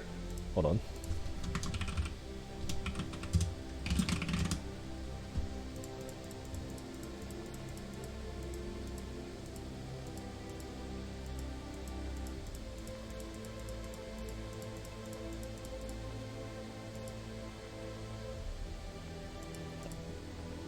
Yeah, and also Bagel's saying even mid-screen the secret gardens are scary, and that's true, especially for a character like Zato, where if you block anything, Eddie disappears. So it's kind of an issue. Yeah. You can just like send secret garden flying full screen, and like I have to jump because if I don't, I'm gonna get blocked, or I'm gonna block the projectile, and I can't do anything without Eddie in neutral. I have to be like proactively poking with 2S, which is certainly not ideal. We've got a newcomer. Join the VCNA time. Alright. Yeah, we may also be having another commentator here in a short little while. Oh yeah. But for now, it is going to be Venom. Yeah, Venom Johnny. Venom Johnny. Venom, one of the characters who can put up a fight in neutral against Johnny, so he has a decent handle of the matchup on paper. We'll see how comfortable Kazoo is. Playing really safe from both sides right now. Okay, ID. That's not a great burst spot, but ends up working out. Venom does have a burst safe space timing there after Cold Slash. Yeah. Not an ideal spot to burst easily.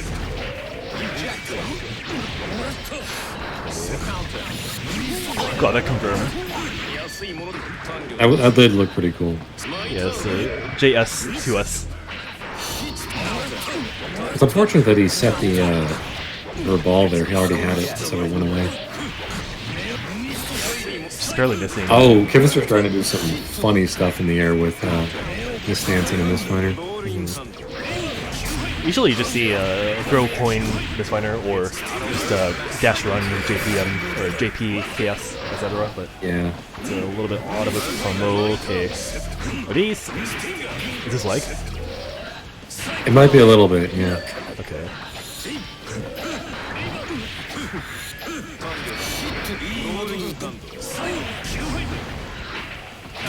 Oh my god. Sometimes the fake Oki is the best Oki. Yeah, not actually gonna make him block anything. And 2S is it. Oh, also, Johnny's Mistfinder, I'm sure, goes through Venom's ball and then also hits Venom. Oh, if yeah. he's in range. Yeah, well. It's a common problem for yeah, that's a... the health character is also included. Those who drill. Yeah. That is an unfortunate thing about a lot of characters. They have trouble fighting Johnny even when he's not coined. Because he can just do... Oh, God. He could just do, level 1 Mistfinder and just goes right through a projectile. Unblockable? Yeah. Also shoutouts to Johnny 6K just forcing a mix-up on block. Yep. Yeah. So he needs it. 3. Keep on rocking. Go for low mid-spiner. Not sure what he's looking for. Teleport? Yeah. Also important to catch those teleports if you have the read. Yeah. It is pretty prone to getting thrown. Or air thrown, that is. Reject. Oh, Blitz? Okay. Yeah, it's not a bad decision. The invul it gives you on tap blitz is oftentimes enough to let you just high jump out afterwards. Yeah. It's gonna be 1-0 for Pazoo. I'm not actually sure how this matchup is, to be honest. I know Johnny does actually have some matchups that he has some issues against. It's possible this is one Yeah, of them. I think he's pretty comfortable in this one. Venom's defensive options, aside from like mashing 2S, are pretty mediocre. Yeah. So, although it's probably even in neutral, Johnny's pressure is just so much better than Venom's. Yeah, it's just the neutral part that There's so I'm much. wondering about. So far slash going through Yeah. 6B. Yeah, and sorry, I don't mean better than Venom's. Venom has good pressure. I mean, Johnny probably has a much easier time challenging Venom's pressure than Venom does Johnny. Yeah. Because somebody out there is going to hear me say that and say, Venom has good pressure. I know. Gotta read between the lines. That was weird. Oh gosh. Apparently this is better for Venom. Oh. Yeah. Just so much of this is dictated by neutral, and there's no better character to represent that than like Pot matchups, where Pot does have some oppressive shit when he gets in, but it's just the neutral part that hinders him so much. Maybe Mistfinder are Did you give us gonna. to do TK horizontal misfiner instead of the downward misfiner? I'm pretty sure that was a misinput. Yeah. It obviously It was. better have been. Teleport? No. Okay, not that brave. Okay. Man, I wish I had this reward off of grounded throw. Yeah, I wish I had a charge route that was plus on block and didn't have any pushback on it. Well, and more importantly, on air throw too. Zalto's air throw is pretty bad. the frame advantage Oh, I gets think worse it- the higher up he is. Oh, that's funny. 2, 3. All or nothing. Anyway, that was a great round from Kazoo. Yeah. Yeah, seeing a lot of good interactions right now from both players. They're just gonna stand there. Just gonna stand there menacingly. Oh gosh. Oh, this is. Oh my gosh. Okay. Love to throw mash. That's Oh yes. he has Read some him. good Yeah, he was pressure really going on good. there, but thrown on the MP low.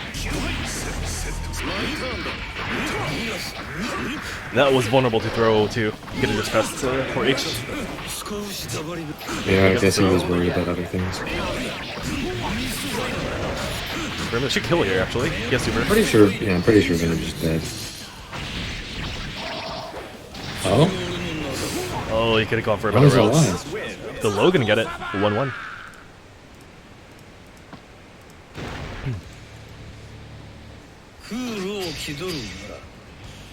It's hella difficult to punish Johnny with buttons. That's not true. He there's a lot of things he is good at, but being safe on whiff is not one of them. He is Yeah, he is quite like- vulnerable. Yeah. The thing is that I think a lot of people are not used to seeing Johnny with buttons because his buttons are just so freaking They gigantic. always land, yeah. Yeah. Like, you can't whiff punish it if it always hits you, right? Yeah, it's just like you have But they to do have a ton of whiff recovery. yeah, it's just you have to proactively make him whiff buttons by doing things like backdash at certain spacings, and that way you can actually get your punishes. Okay, nice air throw. It's gonna kill you. You Yeah. got sim backdash. For all we were talking about, oh my gosh, for all we were talking about Johnny having advantage in this matchup, Kazoo's been playing very, very well, doing a very good job at containing Pipister. Yeah, doing really solid. I think this is also another player that grinds quite a bit on that play nowadays. Although I don't think I've seen this player that much before Strive. My entire view of the REV2 player race is divided into pre-Strive and post-Strive. And Oh yeah, Pazoo to me is definitely a post-Strive player to me. yeah. And we'll be, I guess someday we'll look back on this and we'll talk about it like BC and AD, like BS and AS. Also, this is gonna hurt. Yeah. Oh, it's a chunk of damage. I think Pazoo has been playing for 2 years. I see. It's just I personally haven't seen Pazoo before this, I think. Sorry for my post-Strive Okay, nice projectile zone. Never started walking into a field. Yeah, Johnny actually has issues That's against kinda these, I gross. think, where his step dash really prohibits him from being able to get in, really. Yeah. Of course, he does have the fly, where his Y, obviously, but like, it is a resource that he has to use for his YC. Yeah. Oh my gosh, no cancel. Oh my gosh. Yeah, I was gonna say, Johnny has notoriously he has foot invuln on his forward dash for some reason. Yeah. But against a lot of Venom's balls, they're not going along the ground. They're like going at like chest height and head height. Yeah, So yeah. it doesn't actually do anything. You know, another character that has foot invuln on dash, or not on dash, he? but on the recovery of dash is a Soul. Where when he's recovering from his dash, not during his dash or during the beginning of his dash, but when he's recovering, he has like a little bit of foot invul, and it can like just barely go over some stuff, and it's like pretty random when it happens. Because That's you can't, funny. You can't really control it. It's kind of like the comparison is like in Third Strike, Q has a thing where Is this cute? Yeah, I was thinking about that as well. when he's I think standing up from a crouch, he's considered airborne. Yes. So Yeah. you can actually air throw him when he's getting up from a crouch, but he can also Yeah. avoid like command throws that way. So it's pretty funny to see. Yeah, okay. So here we have Razor versus Geosmith, Sin versus Ram. A pretty comfortable winning matchup for Sin. He has a lot less risk in his neutral game, and he just does a lot more damage than Ram. Generally just like a better, safer character, but Ram does have a lot of oppressive stuff. Oh, if you got thrown, that's not a good start. Oh my gosh. Okay, nice little throw. OTG in 5. Okay, interesting. Yeah, another matchup I haven't really seen that much, in particular because there aren't a lot of Sin players either, I think. Yeah, Sin is a weirdly unplayed character, considering how good and how like fun and how easy he is. Okay, getting killed here too. Get a lot of meter there to work with. Duel 2. Keep on rocking. Good. I don't Oh think it's, gosh. Okay, wasn't a yeah, I don't think it's that bad of a matchup for Zato Nadatter. It is annoying because like he has such high damage, but it is pretty manageable for the most part, I think. yeah. He's certainly Sin's annoying. matchups.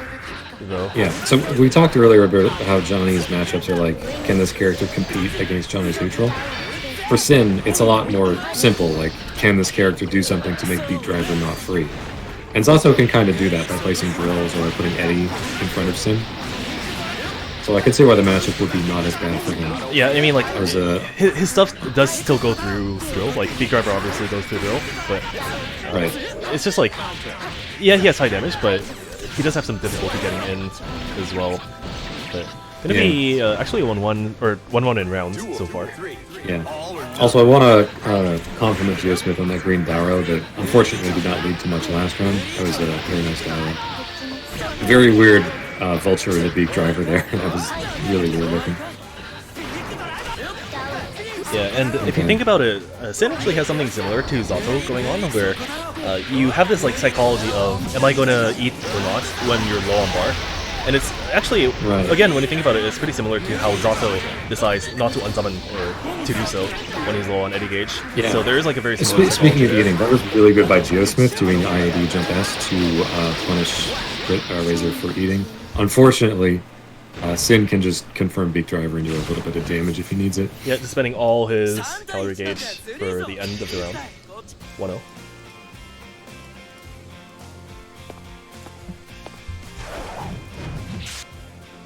But yeah, it is a little bit annoying for Zato because of course he has a DP and it's pretty good versus Zato in particular. But Yeah. he doesn't ways Also, to get around love the long range anti-air with that fireball. That was so fun. Okay. Okay, whatever. Okay. Oh, nice blitz. Nice blitz on that beat driver. I'm not afraid of your mid, sir. Yeah, he's mashing after the overhead. That is plus unblock for Ram. Yeah. Shoutouts to Ram, That was actually. great overall. Honest to God, just being a Tekken character with plus on block plays. I think she might be dead here. I don't think after super probably actually. No, it doesn't go for it. Yeah.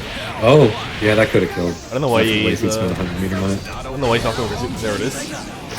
Oh, yeah, there it is. Oh. Okay. Interesting way to spend your burst in 75 meter.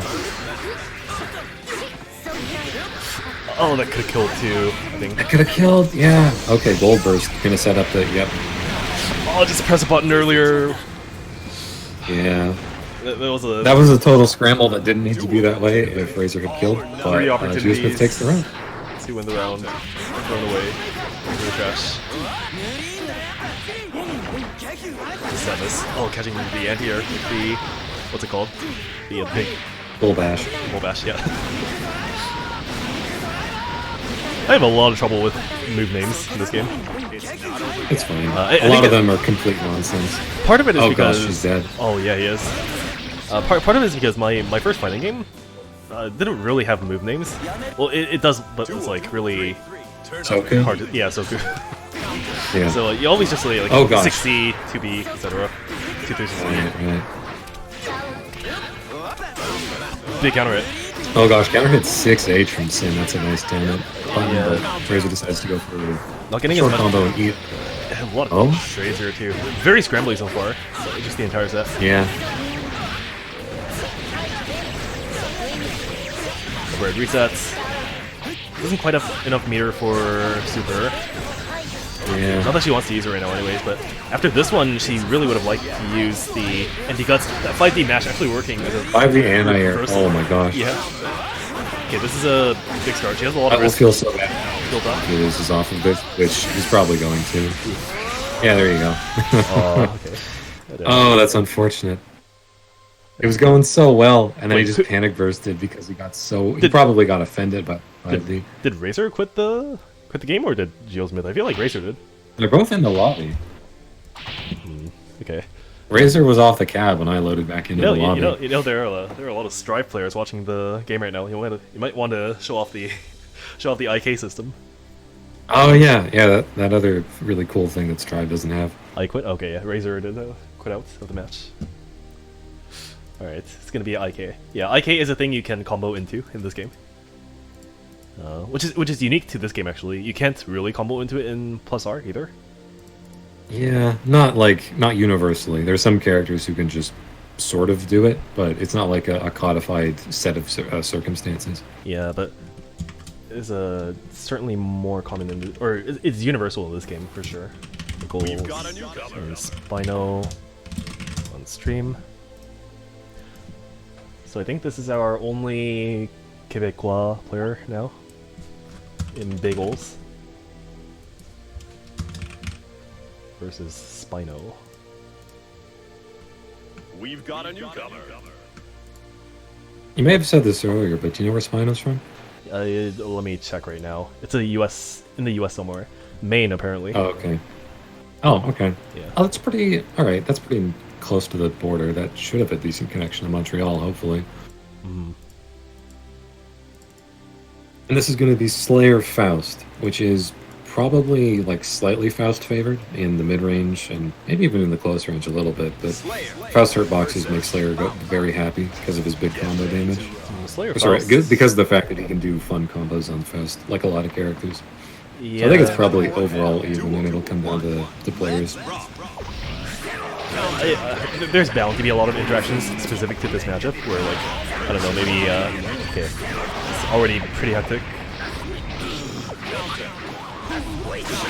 Yeah, I was gonna say specifically... One thing I noticed when I saw Spino on stage or on stream earlier is that he likes to jump back a lot. So we'll see if he continues to do that. Yeah, and of Oh, course black the hole. Oh no. 6P versus Far Slash going to be hugely important for Slayer here. Yeah, I it's can't- going to define the neutral game. Oh, guilty after dash. Oh gosh. This is- And it works. It's not over That's yet. a lot of damage. Gonna kill here too.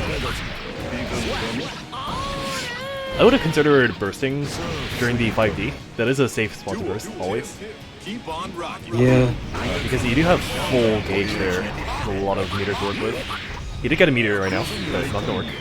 Oh wow. Yeah, the throw was very nicely timed.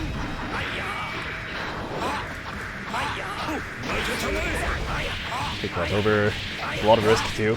Surprised he didn't RC. Might have actually killed if he did.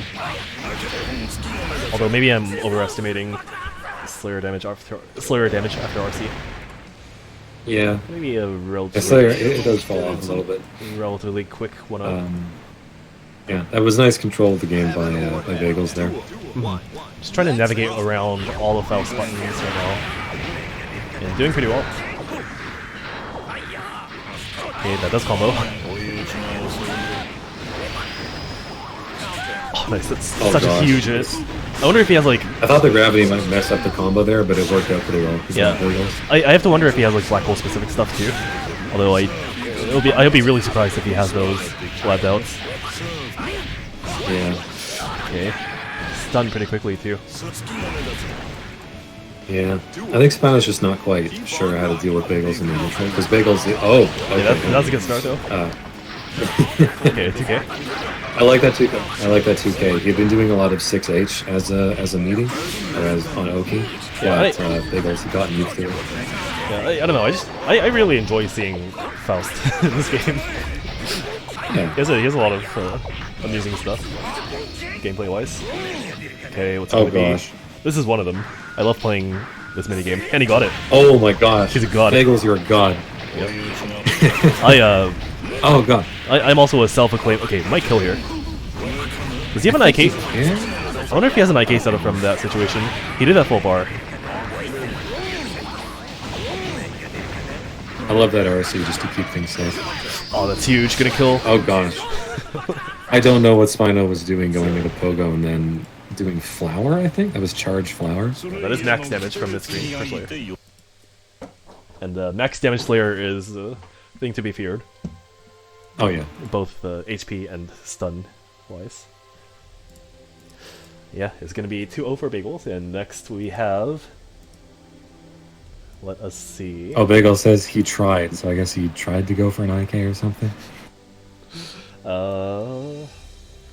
Let's do losers round 4, and then after this one we'll do winners, and then back into losers. So first is gonna be SBZ versus Razor.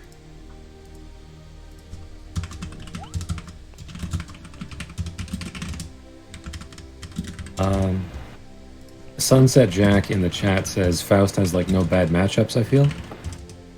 I think he probably has a couple of like annoying matchups, probably a couple of bad matchups. But yeah, most of Faust's matchups in this game are either even or a slight advantage. I think I might have heard that Soul is kind of a bad matchup, although like probably not I that can bad. believe that. Soul is like a surprisingly like annoying matchup for a lot of zoners just because he's got mobility and this insane damage output. Here though, it's gonna be Kai Raven again. So SBZ versus... I wish I could say something about this matchup, but I've only played it like twice. Oh, there's this interesting thing that happens in neutral where Raven Far S and 2S and 2H and Kai Far S and 2S and 2D all like beat each other in different ways. So you can have like the characters go under each other's normals and counter hit each other and stuff. Aside from that, stun edges like this are generally free stance fodder for Raven, but SBZ is probably not going to do them completely unthinkingly. This tournament is IK toxic. Come on, IK is optimal. How are you It's hating? true. There are situations where IKs are optimal. It's almost always Gotta the case respect for his optimal. Yeah. Just so much variation on everything that leads into IK for him. Oh, I That's it. love that reverses stun dipper to go underneath the orb. That was so good. Yeah, it's probably one of the most signature ways of telling whether a Kai player is good at the game or not is like how they're using Stun Dipper. Yeah. Being able to use it to like go under stuff and looking for really good timing lows is something you'll see a lot from Kai. Really good air grab. Could have. Well, Oh no no! not only no! Oh my gosh, Razor! Oh my gosh, Razor! actually Playing with my heart. You could have killed it like 3 different ways there. At least you got the round. Keep on running. There we go. Razor, that's the second time he's connected with the dust. Alright, just decides to do a block string crank risk because Raven can crank risk in the string for some reason. That is not Oki. He could have gotten much better Oki from that, but that's fine. Oh, I think he can get an IK here, actually. Gonna go for it? No? Okay. Okay, just It gonna is- do the super. That's fine. This kills, right? Max second? Yeah, yeah, I would say. So, also, the mental moral damage of forcing your opponent to watch like a 15-second cutscene because of the super is equivalent to making him watch the IK cutscene, I think. I think Raven's IK is one of the better ones. Oh yeah, I love it. Heaven or hell. I play edgelords in every game I play. I love Raven. He's so good. Yeah, I love tries everything also. about him. If he weren't like a pain in the ass to control, I might. He's also an edgelord. He is. But I found my other characters that I can play.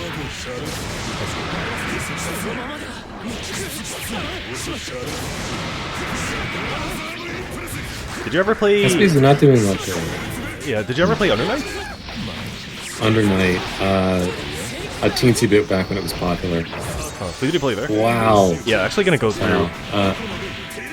I played Merkava. I tried playing Carmine, but he was like hard and inconsistent and not good. Yeah, because I was And I gonna. can't play a character who does 3 of those things. I see. I was gonna say in Under Night there's also Carmine. Oh He's my gonna go for it gosh. again. Won't kill. But Carmine is also a pretty hard character, everything considered. Yeah. Maybe drop Carmine was realizing that he has this move 6B where he shoots out a spike, Oh, and then it has a follow up. 6B, yeah. And that's like a really important thing in his combos because he can set that he can do that and it sets this puddle on the ground and then he can do stuff out of the puddle. Yeah. And the thing that made me stop playing him was realizing that I need to do that for everyone, like for all of his basic D&Ds. Yeah, Razor actually And- blocking the burst too, that's pretty sick. Yeah, it was pretty sick. And like, it's like a hard link, and the timing changes based on how far the spike traveled. So like, I just couldn't take it. I'm kind of a huge baby when it comes to execution. Yes, SPZ, tame this animal, make him sit still. Razor Oh, is Greed like, Sever, love it. here's my assessment of Razor as a player, is that he's like Yeah? not a technical player, but he goes for a lot of these reads, and he's correct enough times to like sometimes take games. Keep on running. Yeah, I think that's accurate. In like a 'Cause I've seen him do a couple of like, let's say, clinical combos on, Yeah. For Raven. That should be a lot better, but they 60 unfortunately haven't been. 60 He's DP making for enough 5 correct decisions. Yeah, and like Yeah, that was a nice DP. and it's like making it work, and not like shit talking him necessarily, because Oh yeah. these are like actually good reads sometimes. Okay, nice jump. Sometimes. Just like barely go over. Oh, music change. Oh, let your hair down. Love it. Oh, too much. Okay, I thought that was an air throw. It's fine. Or a tiny little. Okay, it's fine. I actually hate this Oh, version of what? what's it called? Holy Orders. I like this version except for the 45-second intro, which never lasts long enough to actually hear it. As a classically trained violinist, I feel like a lot of these songs that use violin are, I don't know, kind of weird. Oh my gosh! Did you see Kai anti-air with his? Oh my gosh! Yeah. Razor, please, you could have just killed him. Actually gonna take the game though, and I think he supered during the recovery of Kai's landing. Because I feel like there's no way he would have not blocked in that situation. Actually gonna 2-0. I'm really surprised. Yeah. And SBZ is actually eliminated from the tournament.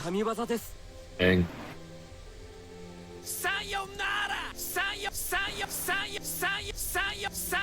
Damn, spamming the voice line.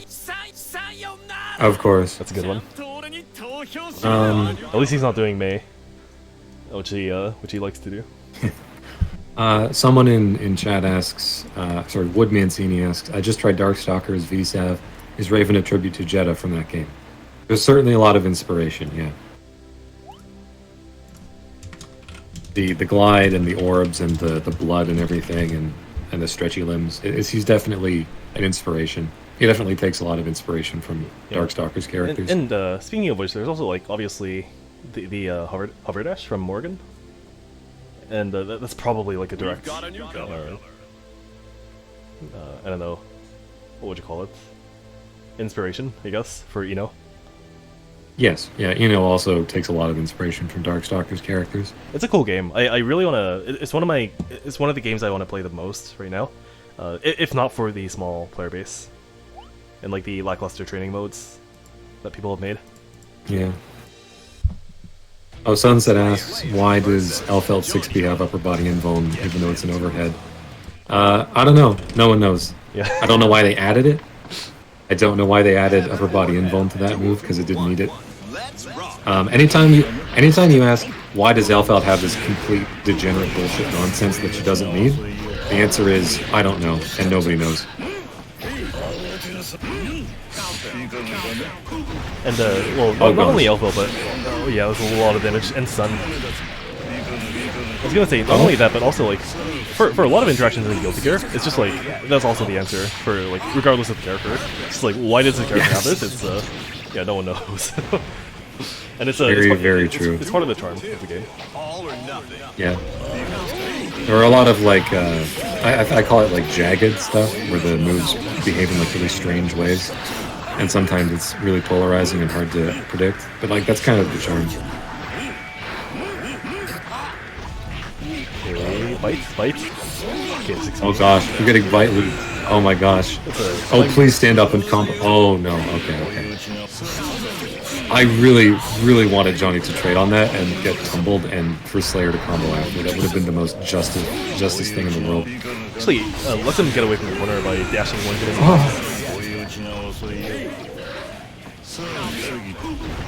Oh gosh, all these Slayer counter hits. Oh no, he dropped it. It's unfortunate. Nice. It's not over yet. Bite on wake up. Actually works out. Yeah, shout outs to Slayer. Shout outs to Slayer, honestly. just doing BDC bite. Man, Slayer's a cool character. Yes. Although, like, When he's not overtuned. When you're playing against him, you think otherwise, but I think he's cool. That was a nice backlash from Kivister to go through the last active frame through the Footloose journey. Okay, counter it, that's big. It's doubly big for meter. Taken with though. That's unfortunate drop. That would have been such a good scenario for Slayer to go for OP there after. Yeah. Oh, I love the IAD jump H to get over Johnny Faraz. Oh, she kill here. Nice. Johnny has the second highest stun value in the game. Does he? I think he's tied a second with like 2 other characters. Yeah, something like that. Probably like also, there isn't actually that much of a spread for stun values, I think. Oh god. Okay, Bagels actually didn't confirm off the first. It's late because he thought he was trying to bait the burst hard. And good job to Kivister for not getting his burst baited. Oh. Yeah, of really, course. Really decent blitz too. It's a decently strong option you can go for versus Slayer. If he reacted to any stuff, that is. But it's gonna do a lot of damage. Yeah. Might kill. Yeah. This definitely kills. Yeah, Pot is 1 tier above Johnny and Heian. But gonna be 2-0 for Bagels. And Kivister unfortunately eliminated from the tournament. But now we have our top 4. So in winners we have Karma Kwan and Bazoo. In losers we have Razor and Bagels. See if Bagels can make top 3, as our only Canadian left in this bracket. He'll have to win versus I hope so. Razor to do so. And now I think that'll be a fun matchup to watch either way. yeah, we're actually gonna play. We're actually gonna see Bagels right now. So Bagels versus Razor.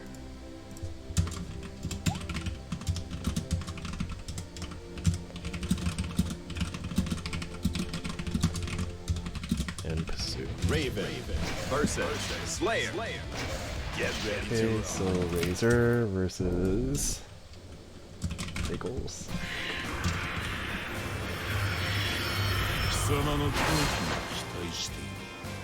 I'm very surprised that Razor chose Raven in this matchup.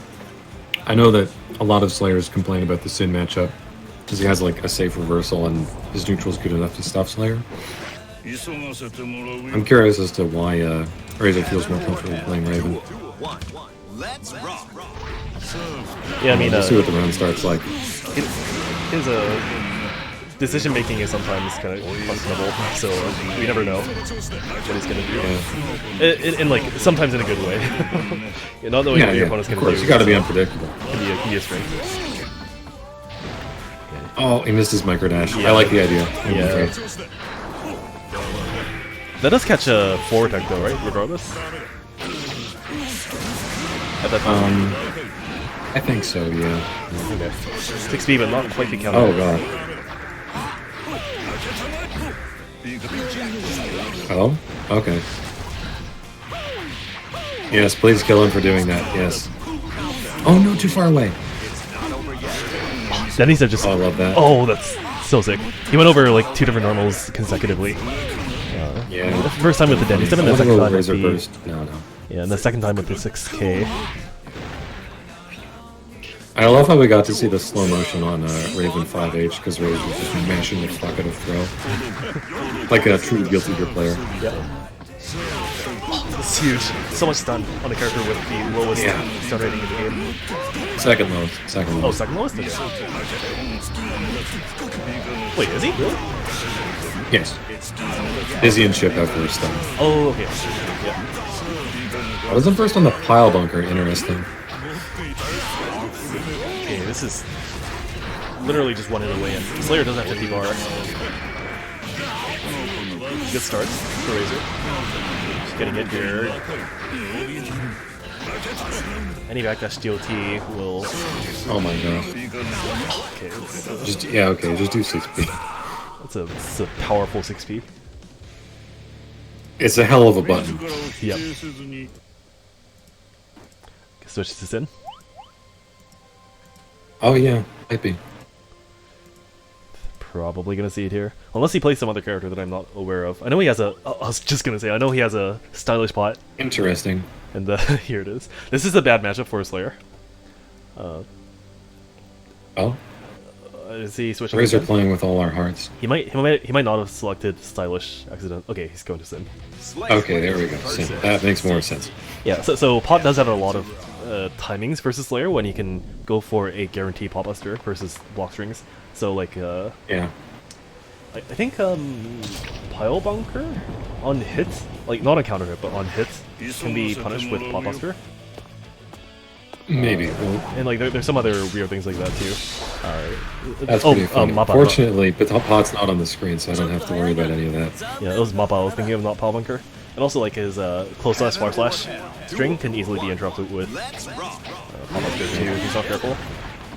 Round start 5H. My Nice. god. Okay, Read yeah. on the burst though. It's a really good start for him. I think it was an option select, actually. Oh, good god.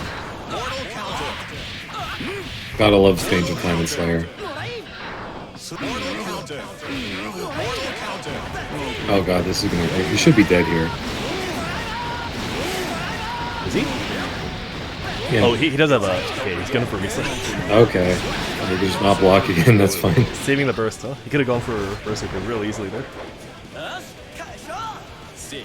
Win. Duel. All or nothing. Oh gosh. He did... Okay. Yeah.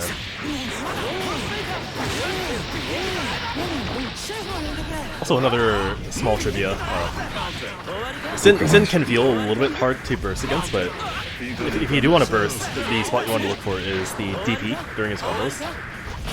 Yeah. He can't do anything at all whatsoever, other than RC obviously, to try and bait your burst after it. Good air throw. I'm gonna catch the... Oh gosh, 2H actually so active. Yeah. Oh my gosh, outgoing under 5k. I'm gonna 6k over. Would clear over in 6k. He has so much momentum there. Oh, I love this game.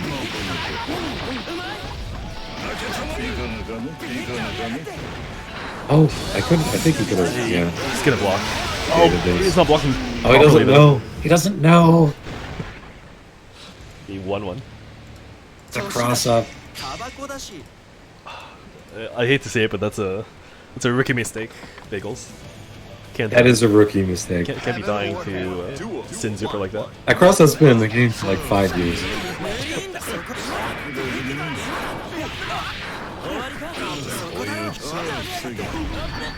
Okay, not quite getting the hit he wants. Bites? 2 bites? 3 bites? Left 3? Yeah, this guy's playing Flash. He's a Slayer used to have that combo, but it's actually a real combo. Once upon a time, he had that. Nice. I think like the execution was also like batshit insane for that too. Yeah. Crosswise, yep. What Razor Burst here? Not sure. He has like a lot of meter, so it would make sense. Okay. Yeah, so Beautiful. that Helter Skelter actually whiffed on Sin. That's because he has the slowest face up wake up in the game, I think. And you do have to. Yeah, he's tied for Bedman at 30 frames. Okay, backdash, but it gets caught. Oh again. gosh. 2-1 save. Gonna get punished. Oh gosh. Reset again. Second one this game, or this set. 5 Ds. Please kill with the super. Okay, doesn't need it. Yeah, it doesn't even need it. He actually could have gotten another beak there, but it would have been a little bit inconsistent. And Sunset Jet thing, I thought Chip was on too, and yeah, he might be tied with Sin. He also has a very long wake up.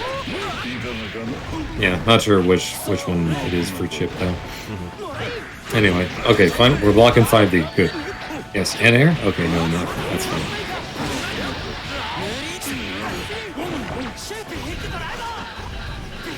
That BDC jump or just regular jump? I'm not sure.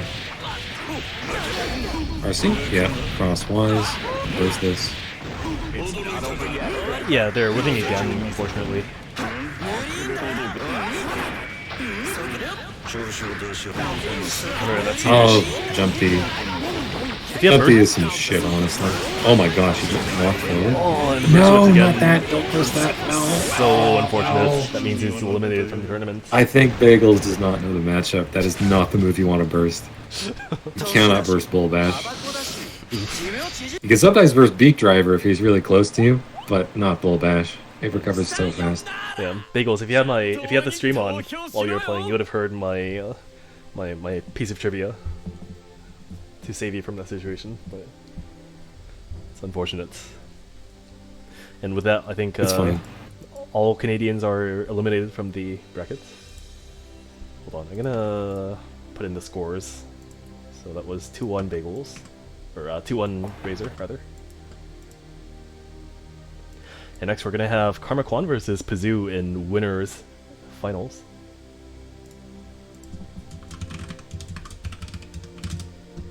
We've got a newcomer. Bagels telling us that he didn't get IK'd. That's true. The moral victory.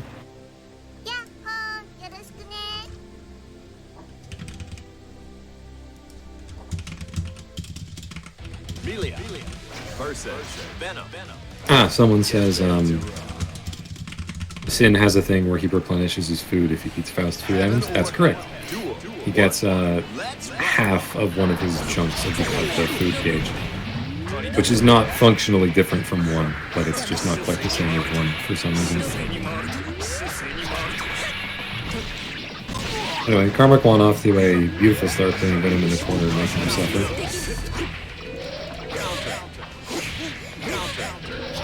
Actually, another matchup where I don't think I've seen a lot of it before. Yeah, At least I certainly haven't seen a lot of it in Canada too much because we don't have like a lot of million players. yeah, and also, well, I mean, like the players exist, but they just don't play very often. I find, like for Canada, for example, there is Peppery Splash and Cha-Cha Man that plays Venom and Milia respectively, but they don't really net play, so it's hard to find matches. Yeah. I love the falling jump D into double jump I-80. That was really fun.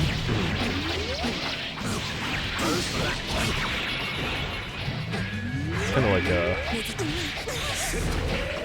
Okay, good mash into team speed. Love that.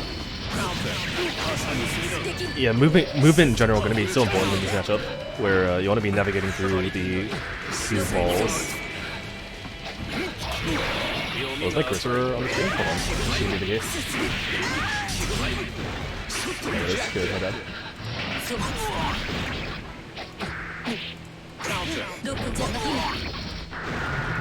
Venom 2S is a hell of a button, honestly. Okay. Oh, he got hit during the Secret Garden sequence, but he didn't actually get comboed, so that's fine. He got the opening with the 2K, but not gonna convert somehow. Disquires the. It's a thing. And also, by the way, this is a first to 3. Okay, good. So Kazoo will have a little more time to adapt. Yep.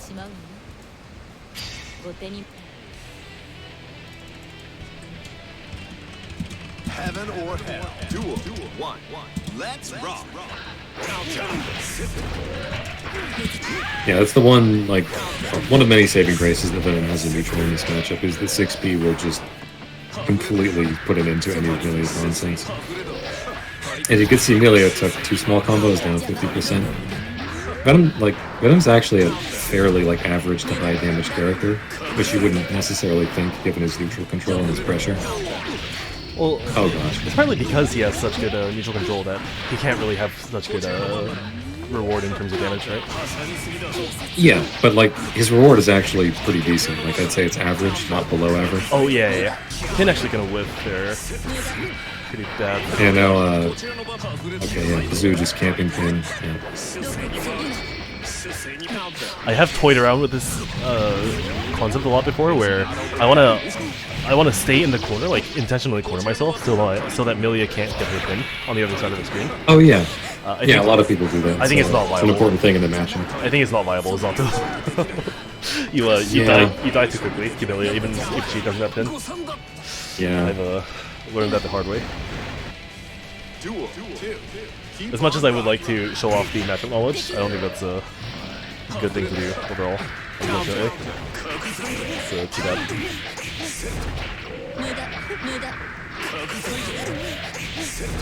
I love that. Yeah, that mass struggle is like just barely reactable too. Yeah. Something you do want to get out of Ken, or like Blitz, or this ID even. Yeah. And in delay-based netcode, it's quite difficult. Yeah, it is. Not to take anything away from Kazoo doing it now. Oh no, I think both hits of sweep actually. Just letting 2D. I hope he doesn't lose the round. Yeah, looking really bad. No. He has a burst, and he might get back 25 meters. Oh gosh. Oh, he's... No. This is so unfortunate. No. that 1-2D. Kazoo, no. Leading to all this. Oh. You special canceled too early, and this is what happens. Just blame the lag. It's fine. It's not play. It's the strat. Put the mental burden off of yourself and put it all on the lag. Whether it's true. real or not.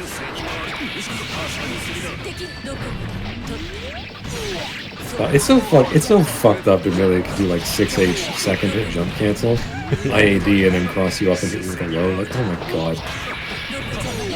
She's a good character. Yeah, she is. She is a very solid character. Look at this. One of the ways I've heard this game's balance described, and which I think is really funny, is that the game has like 15 top 10 characters. That's pretty good. Yeah, every character has amazing strength in this game. Yeah, and because of the fact that YRC and everything is in the system mechanics, every character can do some kind of bullshit with it. So you don't get the like haves and have-nots syndrome of some other fighting games. Nice pokes. It's pretty brave of them to go for it at that HP. I've been noticing that Kazoo does a bizarre amount of like just raw forest with no buffer, like that. Yeah, there's another one too. Man, it's so weird. I almost always see Venoms do forest into ball set. Okay, Milia doing her own far slashes now. That's working out. I think hers is faster than Venom's. Keep on rocking. Yeah, Venom's Far S is like 11 frames or something. Okay. It might even be 12. It's because of how because of how huge it is. Yeah, the thing to remember is, like, unless he has balls set up to hit with the Far Slash, his Far Slash reward isn't actually that great. I believe even on counter hits. Yeah. Again, the most you'll ever get from a Far S as Venom is just the ball set. It is purely a poke into a neutral control option. So, oh gosh. Unfortunate. That is gonna knock down. That is a knockdown, Bad Moon.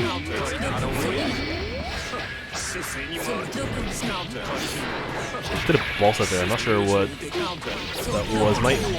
No, not quite. They go for the air throw. The JH works out. And 3-0 for Comic-Con. Another Far Slash. That was... I wonder if that was supposed to be like Carcass or something. Unfortunate. But it is going to be... Well, we have our top 3 already, which is Razor, Comic-Con, and Pazoo. But now we're going to duke it out in the losers finals between Pazoo and Razor.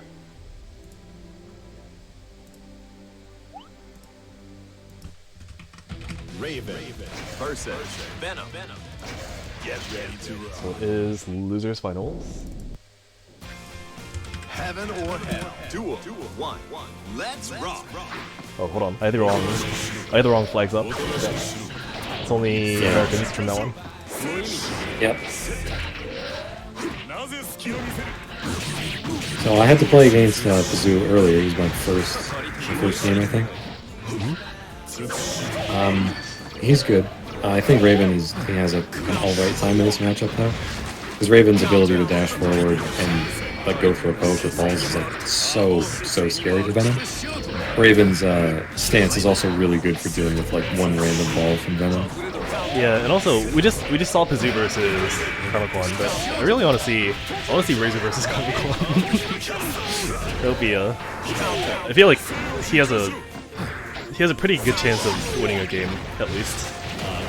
Yeah. Raven does actually have like some high damage stuff too, although it's not like that hard for him to get. Although, yeah, it really requires excitement because for both the passive damage boost and he's gonna die. Goes for the stance and for the combo options.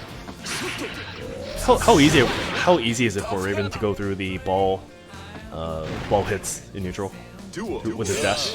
Pretty easy. Like his forward dash is. Well, I made a video on Raven's forward dash. His forward dash is 17 frames of complete and total invulnerability. So it's like, provided that you FE break quickly enough and you only have a couple frames at the end, it's really easy for him to go through. Jumping. The issue is that you might not be able to get past the Venom poke that is behind the ball. Yeah.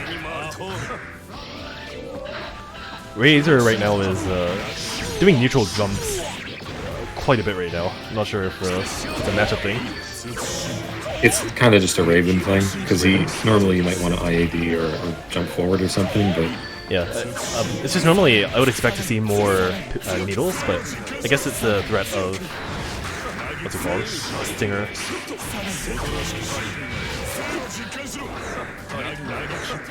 Yeah, needle's pretty good, but Venom can very easily beat it. Interesting combo. Shoutouts to Black Boots. I think he's looking for a Shoutouts.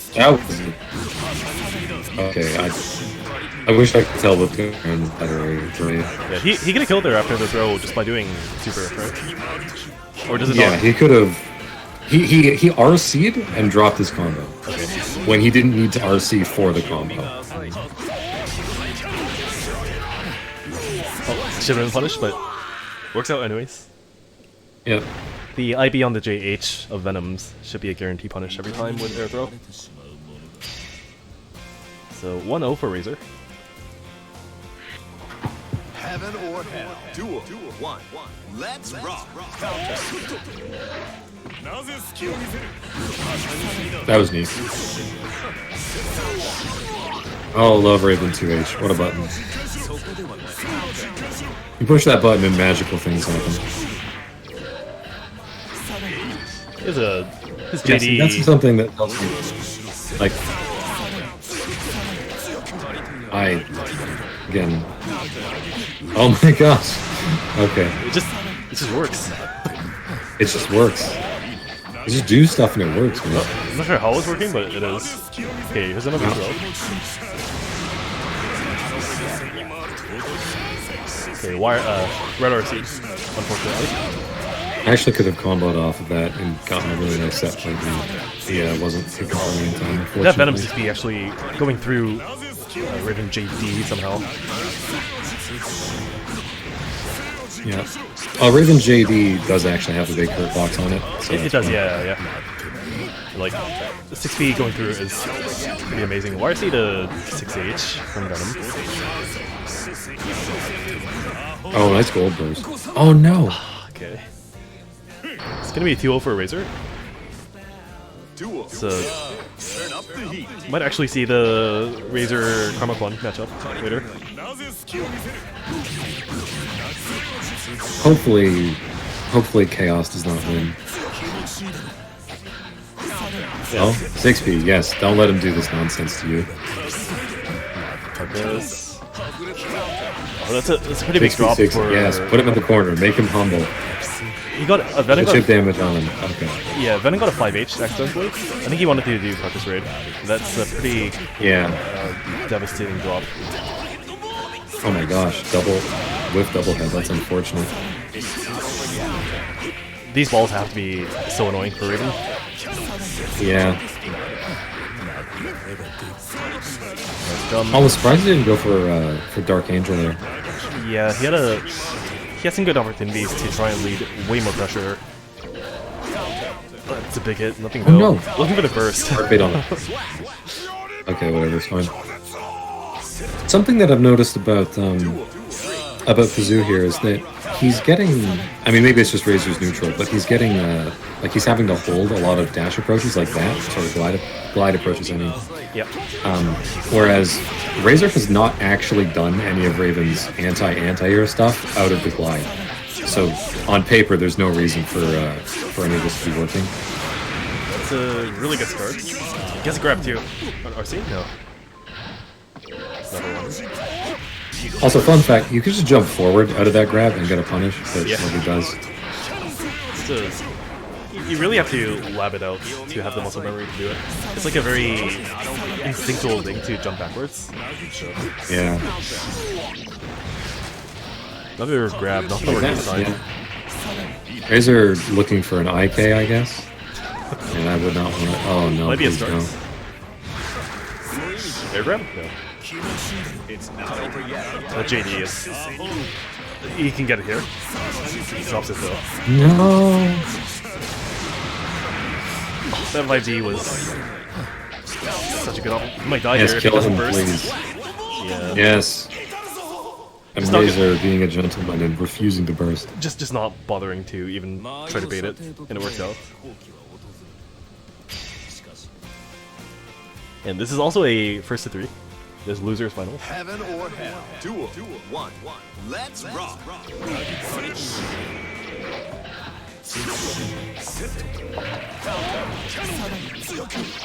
Wonder what that was. Oh, that was so nice. Oh no, he dropped it. Oh. Yeah, just kind of stood still there for a bit. Almost looked like a controller issue per sec. Okay. Maybe, yeah. Neo YRC actually getting the overhead there to work. I think he was trying to Neo grab it. YRC is one of Raven's most degenerate tools. Honestly, like it does so much. It's probably his best use of YRC, right? One of his best, aside from stance YRC. Yeah.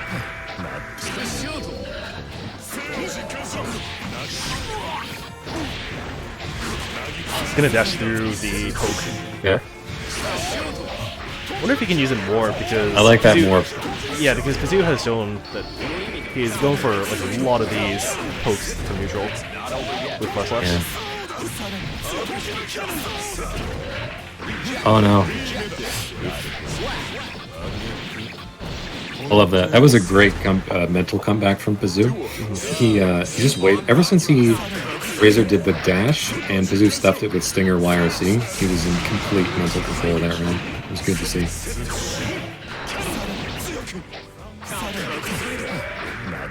Okay, Venom pressure. I think that was a Carcass misinputs. There again. He's doing, the input is charged down and then up, so he's trying to do the up Yeah. and then H, but getting the air H instead. Okay, 6B, normal hit, no real combo from that height. Yeah, see? Like, those kinds of glides, those should be easy prey for Venom 6B. I guess he's just not used to it because Razor's overloading his mental stack. Yeah, because again, he hasn't really shown the needle option from that position, so there's not really much of a reason to not go for the anti-air right now. Yeah, although it's not needle, he would do scratch to beat the anti. Oh. It's the same principle. Actually gonna take it. Oh my gosh. Yeah, one more game left though for Bazoo. It is again, it's a first to 3. Wait, Oh, did he not know that? Did he just leave? it's a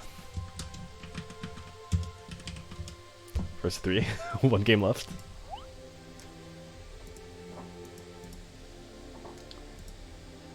Oh, he's gonna lose his player 1 side too.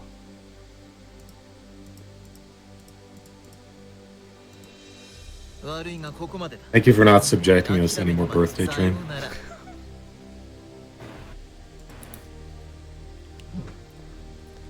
think a lot of people don't like it for some reason. I feel like it's fine as a song. It's just like kind of meme status. Yeah, I'm not I mean, I don't dislike it, but there's a lot of music I much prefer. Yeah, Xrd, I tend not to like a lot of these vocal tracks in games, or well, in games in general. But some of the Guilty Gear ones in Xrd actually are pretty decent. I think it's from the story mode. Like it was like Coming Home and Lily and some other stuff too. The ship is really good too. There's a lot of good music in this game. It's one of the things I love about it. Mm-hmm. And I know, I know there used to be for Guilty Gear X. There's actually a I think an album by like a different band that produced some vocal tracks for the Guilty Gear X soundtrack, and they're It's not a band. It's one guy actually, is it one guy? and he was apparently hired on very short notice with very little money and told put words to these songs, which is why they are the way they are. That would make a lot of sense actually, because the I do genuinely adore Liquor Bar and Drunkard, the vocal version. It's so good. I'm gonna Razor is not responding right now. I'm gonna see if he's in chat. I guess he had said earlier that he was busy, so he wanted to leave. So it could just be that he's like shut down his computer or something. Are you here? I'm gonna give him like 30 seconds. Give him like 2 minutes or something. Okay. Because he kind of should know that it's a first to 3, honestly. Yeah, all the winners, losers, and grand finals are always first to 3.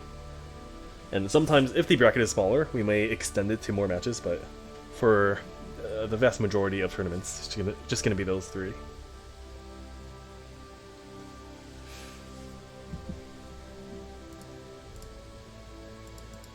I'm still not getting a response.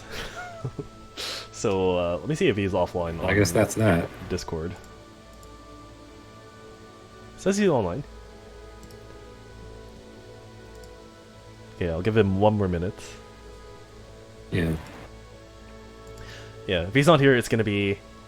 Is this tournament just EC in general? It's Northeast North America, so it's gonna be like anywhere in Eastern Canada to the northeastern region of the U.S. Yeah, I have a map so like here, the top half of the eastern seaboard in the U.S. and some of the Midwestern states, and then the big population centers in Ontario and Quebec. Let me just put up the image here, as I have it ready. So on you made a map. Yeah, it's good. Well, the backstory of this actually, I have this map ready because I used to make these maps for literally every REV2 tournament in North America. And I just happened to have the layout ready. Right. It's easy to just make these right away after that. I also used to, it's kind of a sad story, but I also used to have a tournament server called GGST tourney hub, and it was meant to kind of like become the sort of the replacement of the existing Guilty Gear server, Discord server, because it's Right. not very ideal as a community hub, but kind of died out, unfortunately. Oh, he's here, but he is gonna give up the game right now. So he's gonna forfeit, and it is gonna be Pazoo proceeding to the grand finals.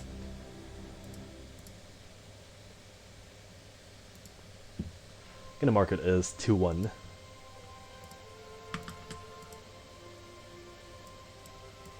But yeah, we are gonna have the grand finals now. So Karma Kwan versus Pazoo.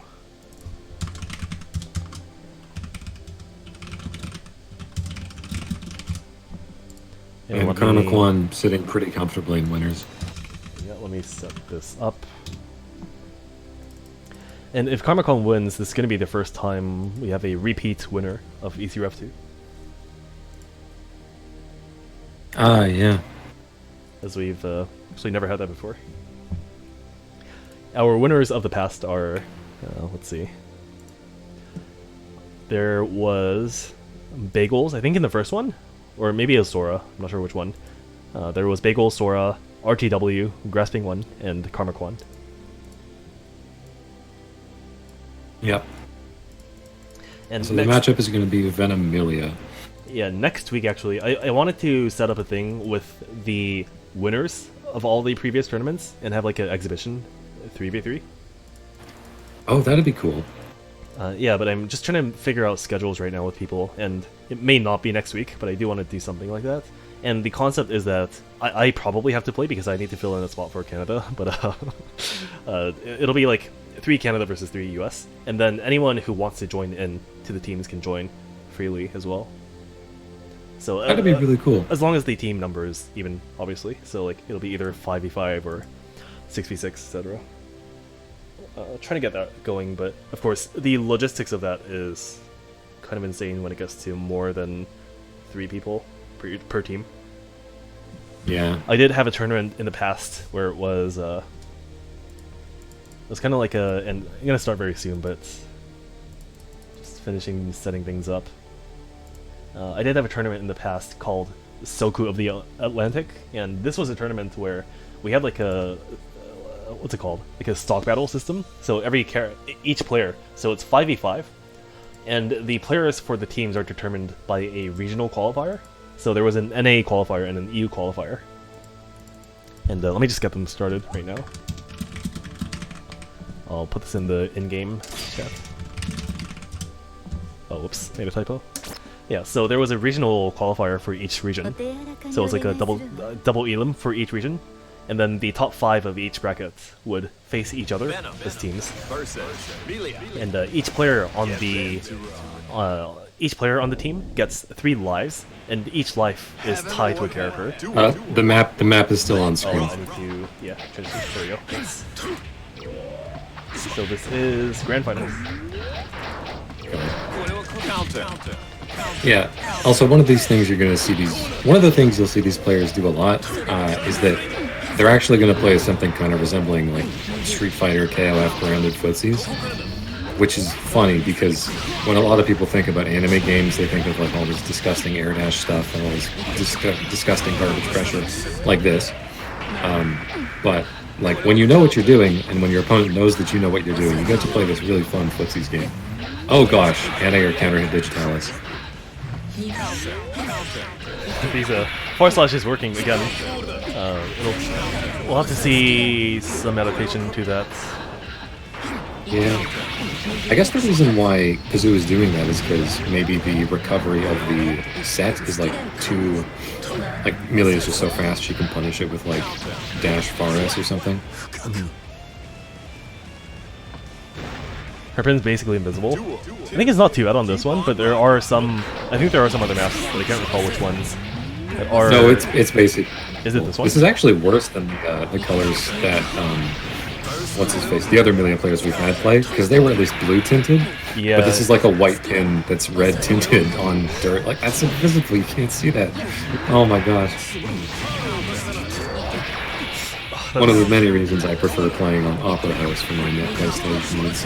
The what you just saw was Venom bursting, and it hits Milia, but she just air dashes in with the pin afterwards by tanking out of the burst. I hate that so much as Zato, where I want to set up Eddie, but I just can't because there is the threat of the pin. 1-0 for Comic Con.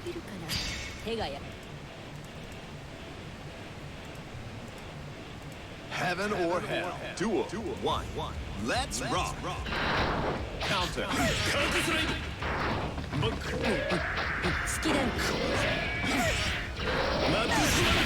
Okay, he went for the H version there.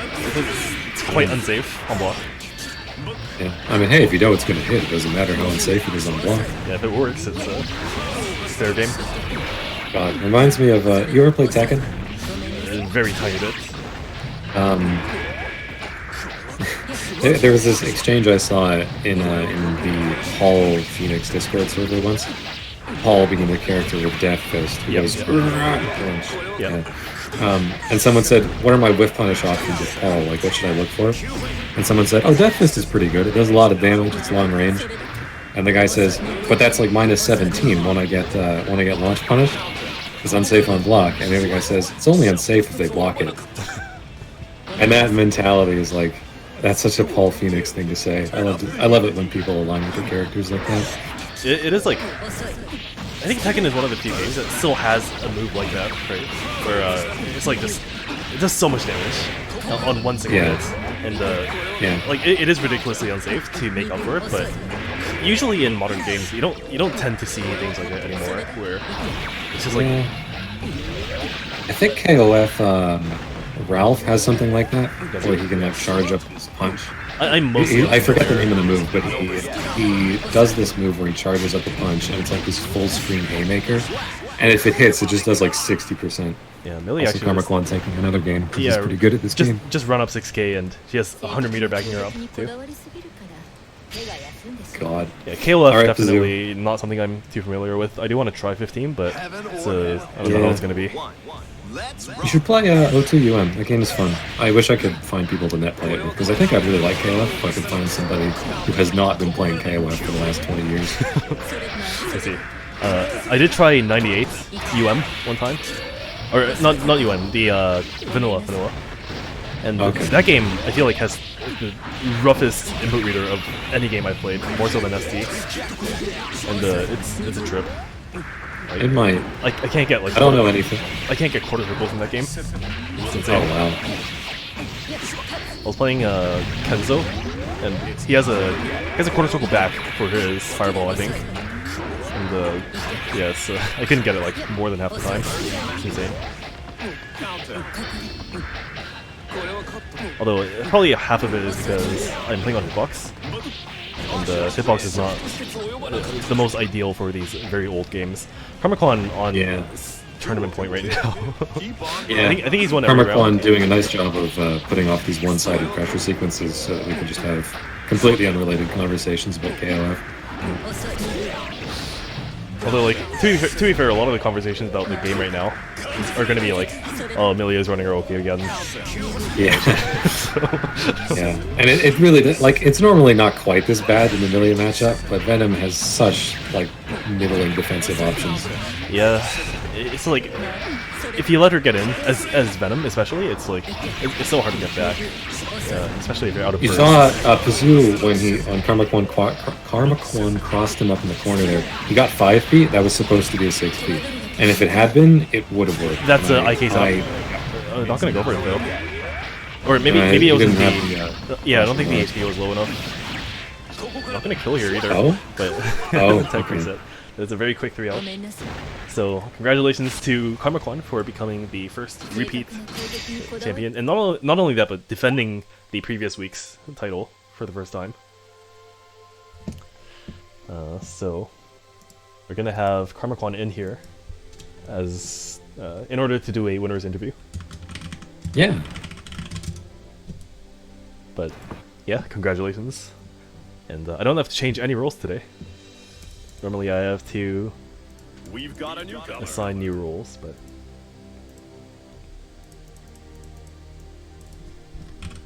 Give me 1 second.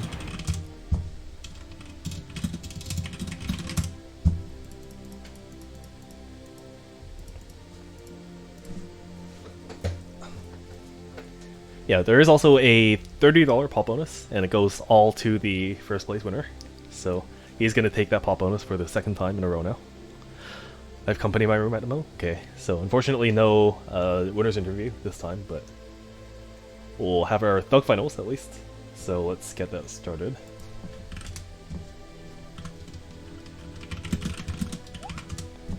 So it is going to be Thug Finals, first to 3. Between me and Karma Kwan. Good luck. Good luck. And let me set this up.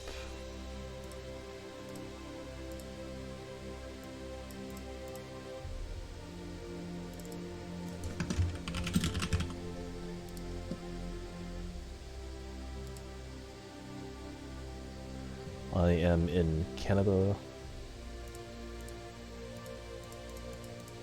Okay, I'm gonna give Dragonfly just like a few seconds to get back, as I will not be talking for the most part.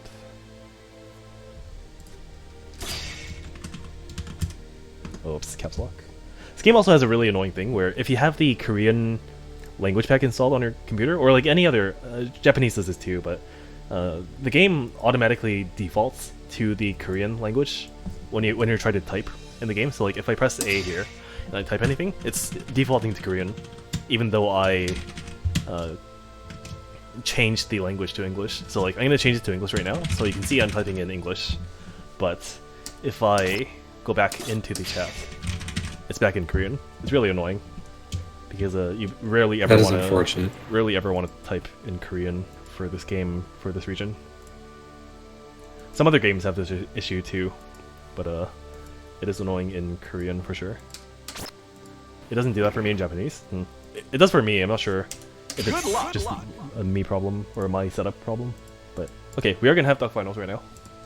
So yep, and I'll talk about the match, and I'll also take questions and other things from Twitch chat. Sure, I may chime in to complain about the matchup every now and then, but for the most part, I'm probably not gonna.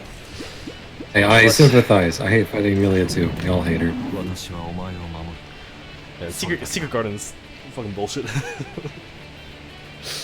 I can't believe I have to deal with this.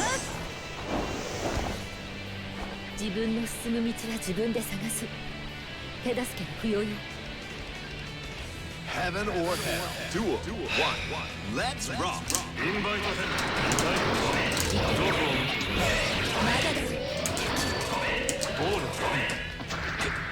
Did you see that? I didn't know Biru as an anti-air, but like, and you heard the voice line too from Eddie, but it's too slow on the activation. That's very unfortunate. Do great, White. I could beat him by hard bait on that burst. Secret Garden, yeah.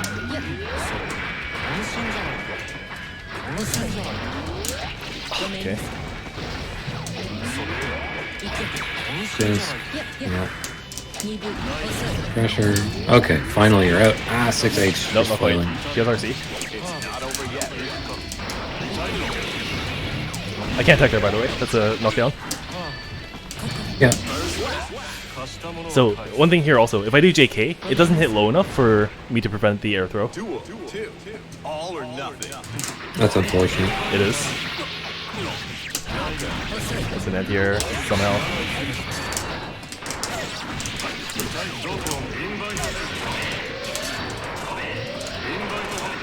I also found out about this turn It must also like really suck. It must also really suck not being able to knock Amelia down without spending 50 meter. Yeah, Amelia can actually backdash out of mid-screen drills, like guaranteed. And I didn't realize this until my set versus him recently. But no matter how, basically no matter how like deep you have the meaty drill, it just like she can always backdash out, and it's actually kind of a big deal for the matchup. So it's 1-0. Yeah, that is a really big deal.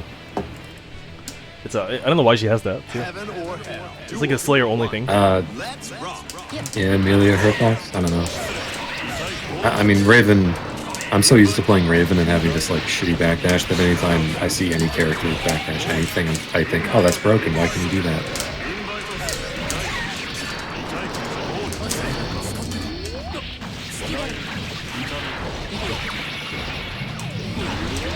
Let's cross up.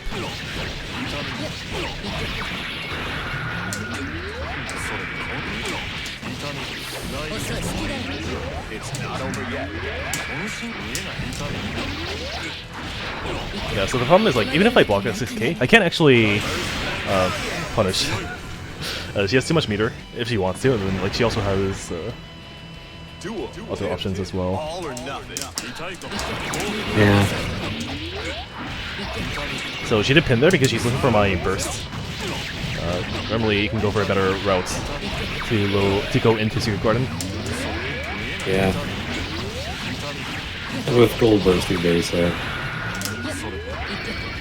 So I need to block 5 times because she did the flower super. If I want to Oh, get no out. worries. Oh gosh. Okay. Just kill her perfectly. I wanted to charge. Oh no. Oof. Okay. No. I'm gonna actually not talk for a game. Hold on. Alright. I'm gonna mute myself.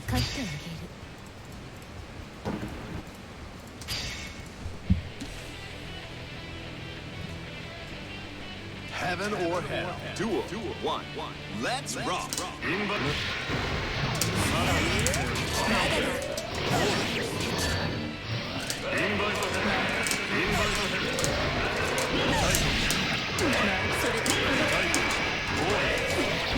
Okay. We got some nice drills. We got, sorry, Noirs, life size. We put the meter on that. Fun fact, Zato's one of the only characters who... Wow! Okay, that dead angle is really funny. Yeah, punish that burst. Yeah. Now that was good. That was good. Also, I was going to say, fun fact, Zato's one of the only characters in the game who does not really... who has a projectile, but can't YRC it for 25 meter. It's kind of weird. I can see why they do it for balance reasons, but it's like... it is kind of weird.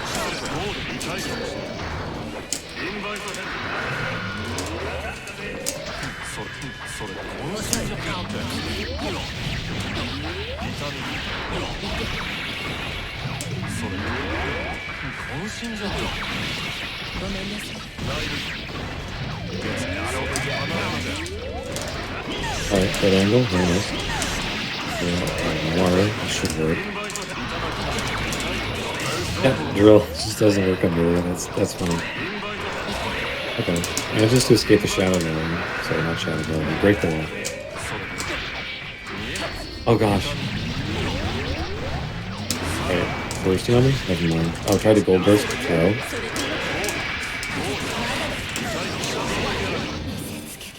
Nice. Nice.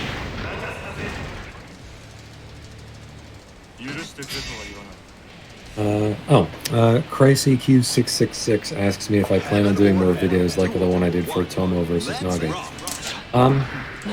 Sort of. I would like to. It's just that, I mean, I have a fair amount of, like, replays highlighted. I have a fair amount of, like, replays saved on the hard drive.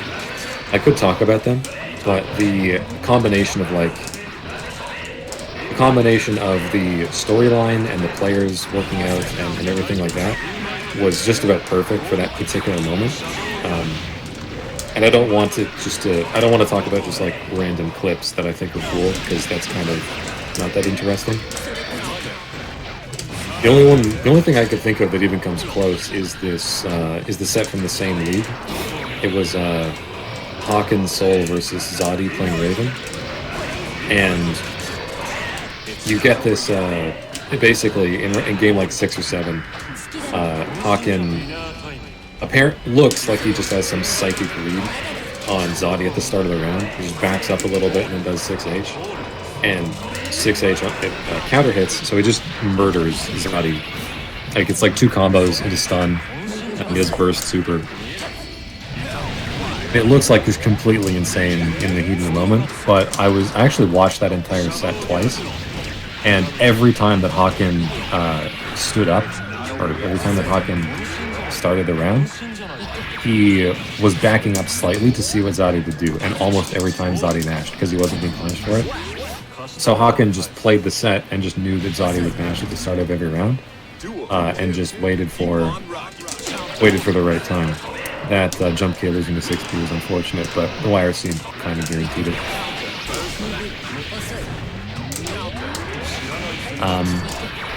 And then, like, the thing is, to show off that, I'd have to get footage from, like, 10 different games, and, like, however many round starts and everything.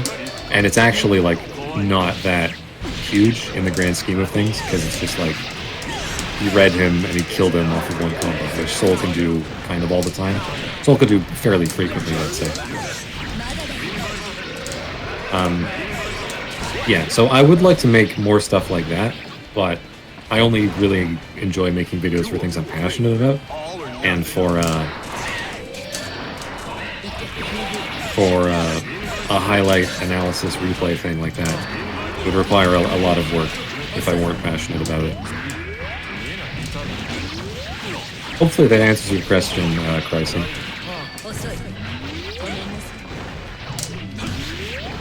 Oh, another factor is that there have been people who have done like more long-form set analysis, like the famous Evo Japan set between Omito and Nage, which is like half an hour long. Like, people have talked about the big popular sets for a long period of time. It's not for a long period of time. They've talked about sets for a long time, for a while. Alright, how was that match?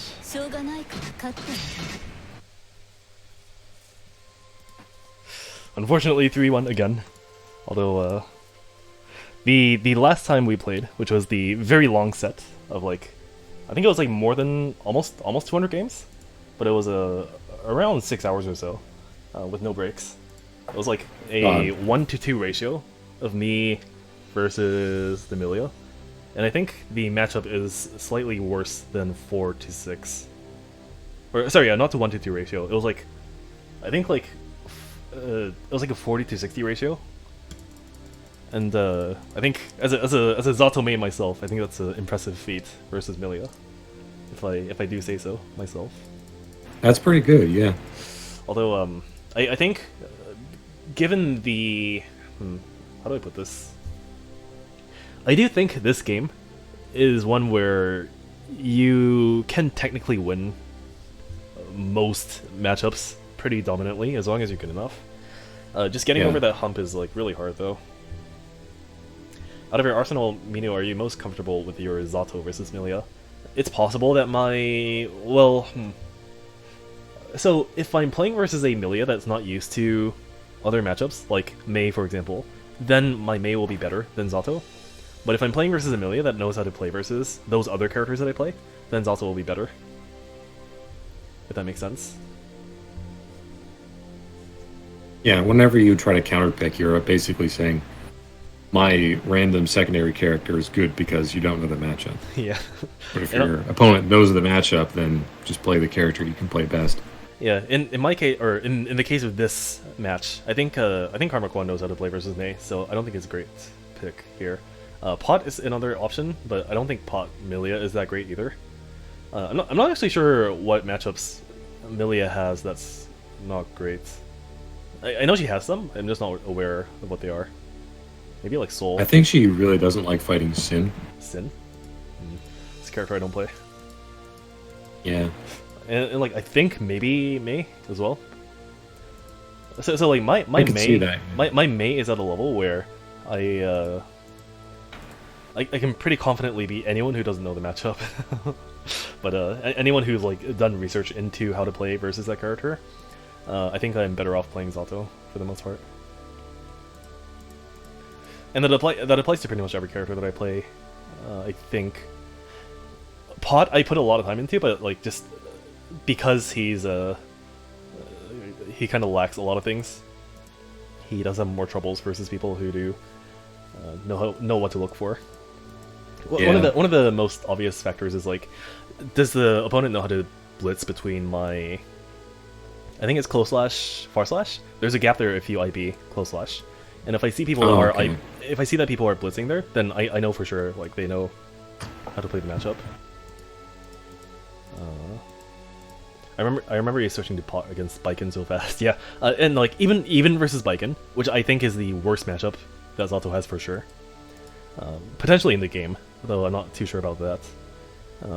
it's possible that if I play versus a Baiken player that's really good, that my Zato will have better outcomes than my pots, unfortunately.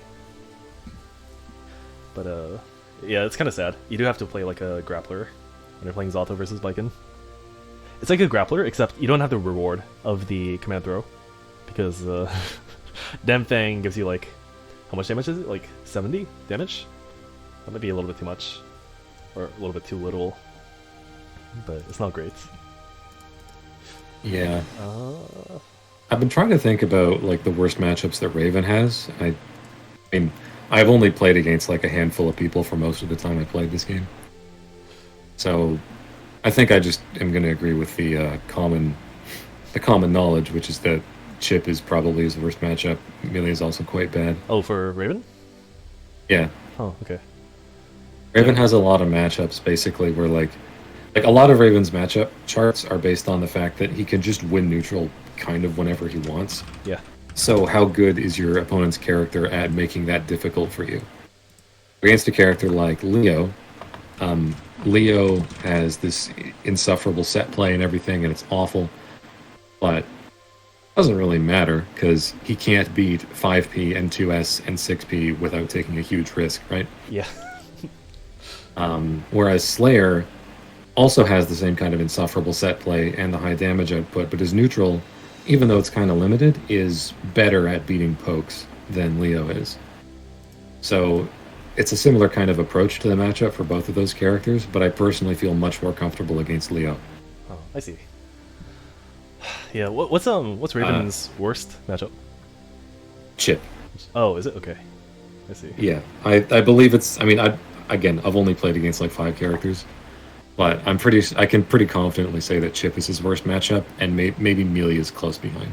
Perhaps it depends a little bit on skill, but like Raven has like a lot of good ways to stop Melee from just like approaching in certain situations. Like Raven 2K will beat Melee Faris, Melee 2, 2D, Melee 2S, Melee 2K. Like basically all the buttons she'd want to poke with, 2K just beats them because it doesn't have a hurt box that appears until the active frames. Yeah. So you at least have that to shut her down on the ground, and if you poke carefully, then you can do 2S2 or 2K2S or 2K2D, and that gives you a knockdown, and you can sort of restrict her to the one-player game from there. I see. Yeah. Also, someone asking. Whereas Chip is. Yeah. Go ahead. Sorry. One more thing about Chip. Chip is like. He's just as cracked as Melia, like he's just as much of a hyper ADHD squirrel character, but he has like really fast normals on the ground, and he can just do teleports and shit, and it's so much more annoying. I see. So the things that Raven would normally consider to be pretty free, like needle zoning or like 2S or far S or something, those are liabilities against Chip, because at any moment he could just do H teleport jump D or H teleport jump H, and you just are in a pressure situation.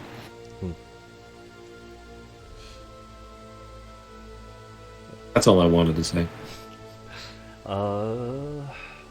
What about his best matchups? His best matchups? Yeah. I think his best matchups are probably things like Leo, where the character's neutral is just so shit that Raven can just win neutral like 50 times without taking any risks. Oh, huh. I think his best matchups... I think, personally, from what I've played, Leo feels like a pretty good matchup. I've only played it like a handful of times. Have you played Mr. K? Mr. K, I don't think... No, I haven't. I've never had the pleasure of fighting him. I see. He's a Midwest Leo player. I don't think he plays REV2 anymore, but he used to play a lot. Even NetPlay, so that was good to see. Yeah. Oh, Zato, another great matchup for Raven. Yeah, I was gonna ask. That's Zato, a great matchup for Raven. Zato has some issues. But I once heard somebody say, "So what do you think about this matchup?" And the guy he was asking replied, "Well, you can see now that they're at round start, which means Raven is in neutral, and Zato has to hold that." I think that's really funny. Because Raven's just really good at killing Eddie and really good at just poking a hole in Zato's offense, or his neutral approach, I guess. Yeah, Zato has a lot of issues in that matchup. Needle's one of them. His run is actually one of them too. Although like Yep. it's not like the biggest deal, but it's annoying to deal with. His Yeah. air normals are a problem versus Nobiru too sometimes.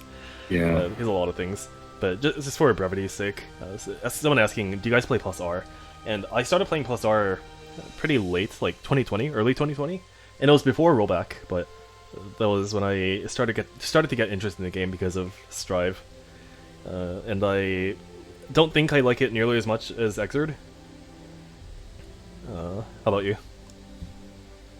I started playing it at the beginning of this year in January, once the rollback became like a public release. Yeah, And it's my main fighting game now, just because it's really easy to play. I see. It's really easy to find people to play. Yeah, And I finally found a character that I enjoy, and which is Faust. Yeah, I tried playing Kai at the start, and Plus our Kai is the saddest character to me.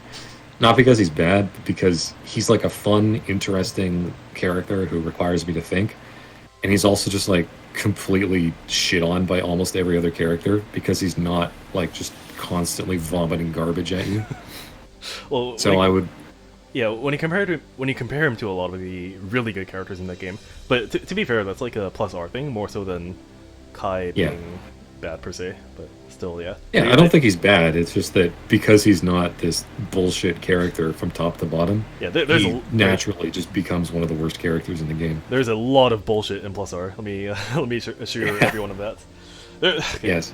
there's a character called That's actually... Zappa, and Zappa has a thing where he can dead God, angle don't you. get me started on Zappa. He Don't can- get me started well, on he Zappa. has a lot of other bullshit too, but this one in particular, I had to check if this was real, and it is. He can dead angle you, and when the dead angle hits, it knocks down, right? Right. So he can run up and then OTG you with his DP, and that summons his that makes him summon, and that's a like Right. I don't know why that game lets you OTG off of dead angle. Because I know in much older Guilty Gear games, you used to be able to OTG off of burst too, if it hits.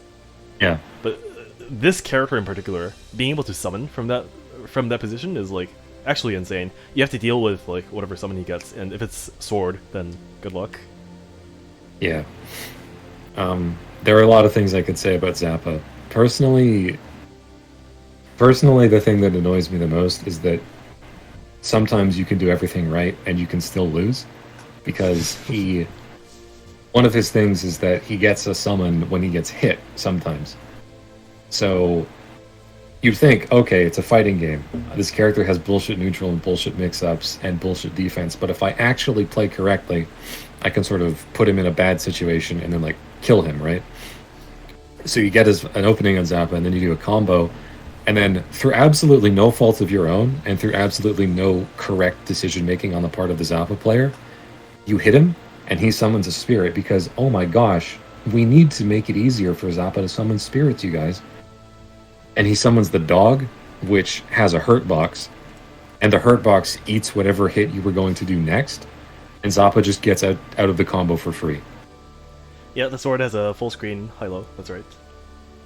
I get angry just thinking about being like that happening to me, because I hate Zappa so much. And also, by the way, Zappa, his dog summon can act while Zappa is in block stun. Yes. So Also, even if you do get the advantage and you like make Zappa block, he has a DP, by the way. He has an invul Yes. DP. Even if you do make him block, if he has dog summoned, you better not be doing a long block string, because you're going to get interrupted by the dog, and he's going to Yes. start his own. also, pressure. and then he's going to start block stringing you with dog, Yeah. in which case you have to block like Zato block strings, Yeah. except it doesn't have a fucking meter and it never runs out. Also, God, I hate this character. The I hate- dog has a oh, the dog. I think it's unreactable, the overhead, or it might be reactable. I'm not I sure. think so. Yeah. Is it okay? He definitely has an unreactable option Okay. and a guard break. Oh, So yeah. he has an unblocked. It's like a weird move. It's a multi-hit move that does all overhead hits, I think. I can't remember which normal it is. I think it's I like don't 6H. remember, honestly. But like he does a weird thing where he like hits 5 times or 3 times. I'm not sure. Oh, They're all. I think I know the one you mean. Zappas. Yeah, I think I know that one. Yeah, and I'm pretty sure they're all overheads, and it's like really annoying to block. I believe they are. Yeah. Yeah, this is a lot of bullshit. I play Kai in that game. I think Kai is really cool. as a. Kai is so well cool. far. I love. In chat, somebody said Plus R Kai is the most interesting Kai, and he's still boring. That's not true. Plus R Kai is so much fun. Plus, Arkai is It's just that it's the chat pick. like if I ever wanted to make a fighting game, Plus R Kai would be like the power level around which I balance characters. Like, oh my gosh, he's so much fun to play, and he's so interesting. It's so good. Do you think the community Anyway, would ever?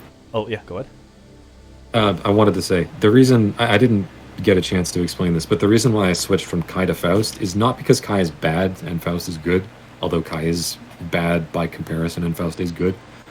The reason I switched is just because of FRC timings. Because if you don't know how to do, if you can't consistently do stun edge FRC with Kai, you are playing half a character, and I don't care enough about Plus R to do that. I see. Yeah, his coolest combos are definitely off of SC, FRC for sure. It's also like the only safe way he has to extend pressure that doesn't lose to faultless defense. Because he can like bury you in plus frames and just gatling into 3H or 6H or something. He can do. But you can FD all of that. Yeah, he can do FB 214D. I'm not sure if FD pushes you out too far if you do that, but. Sort of. I mean, it is technically plus a little bit, but Yeah. it also has a lot of pushback, and you're not like meaningfully close. Yeah, yeah. Do you think the community will ever balance mod the game? I'm personally not a fan of community mods for balance. I just don't think anyone in communities, just in general, not like specifically in Guilty Gear, I don't think anyone in communities are capable of remaining neutral when balancing characters. Yeah, like think of how many people were saying like Elfeld's not top tier in this game. Nobody wins tournaments with her, right? And by the way, REV2 also has a balance mod called REV0, and that one. It has a couple actually. Oh, does it? Okay. That Yeah, one. there's Rev0, which is more complete, and then there's like some unnamed thing that that this other guy was working on, which was more transformative, less like of a shit post than Rev0 is. I see. But yeah, REV0 I'm not that big of a fan of, unfortunately. I would much rather the developers just give it an official balance patch. Presumably, like a good balance patch, Yeah. where they just sort of like I think this game is like 90% in a healthy balance state, but Yeah. they just need to like nerf some of the top tiers and buff some of the bottom tiers, and then it'll be fine. Just let me play that game forever. It's fine.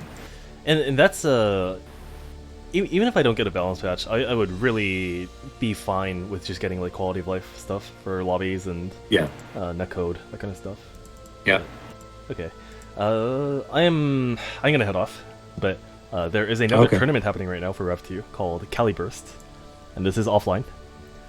Oh, sick, yeah. I'm gonna send all of you to go watch Cali Burst right now. So have fun, and I will see. I'm not sure if I'm gonna be back next week, and I'm trying to, as I said before, or as I mentioned very briefly before, I'm trying to put together a exhibition, or at least like a team tournament, for sometime soon.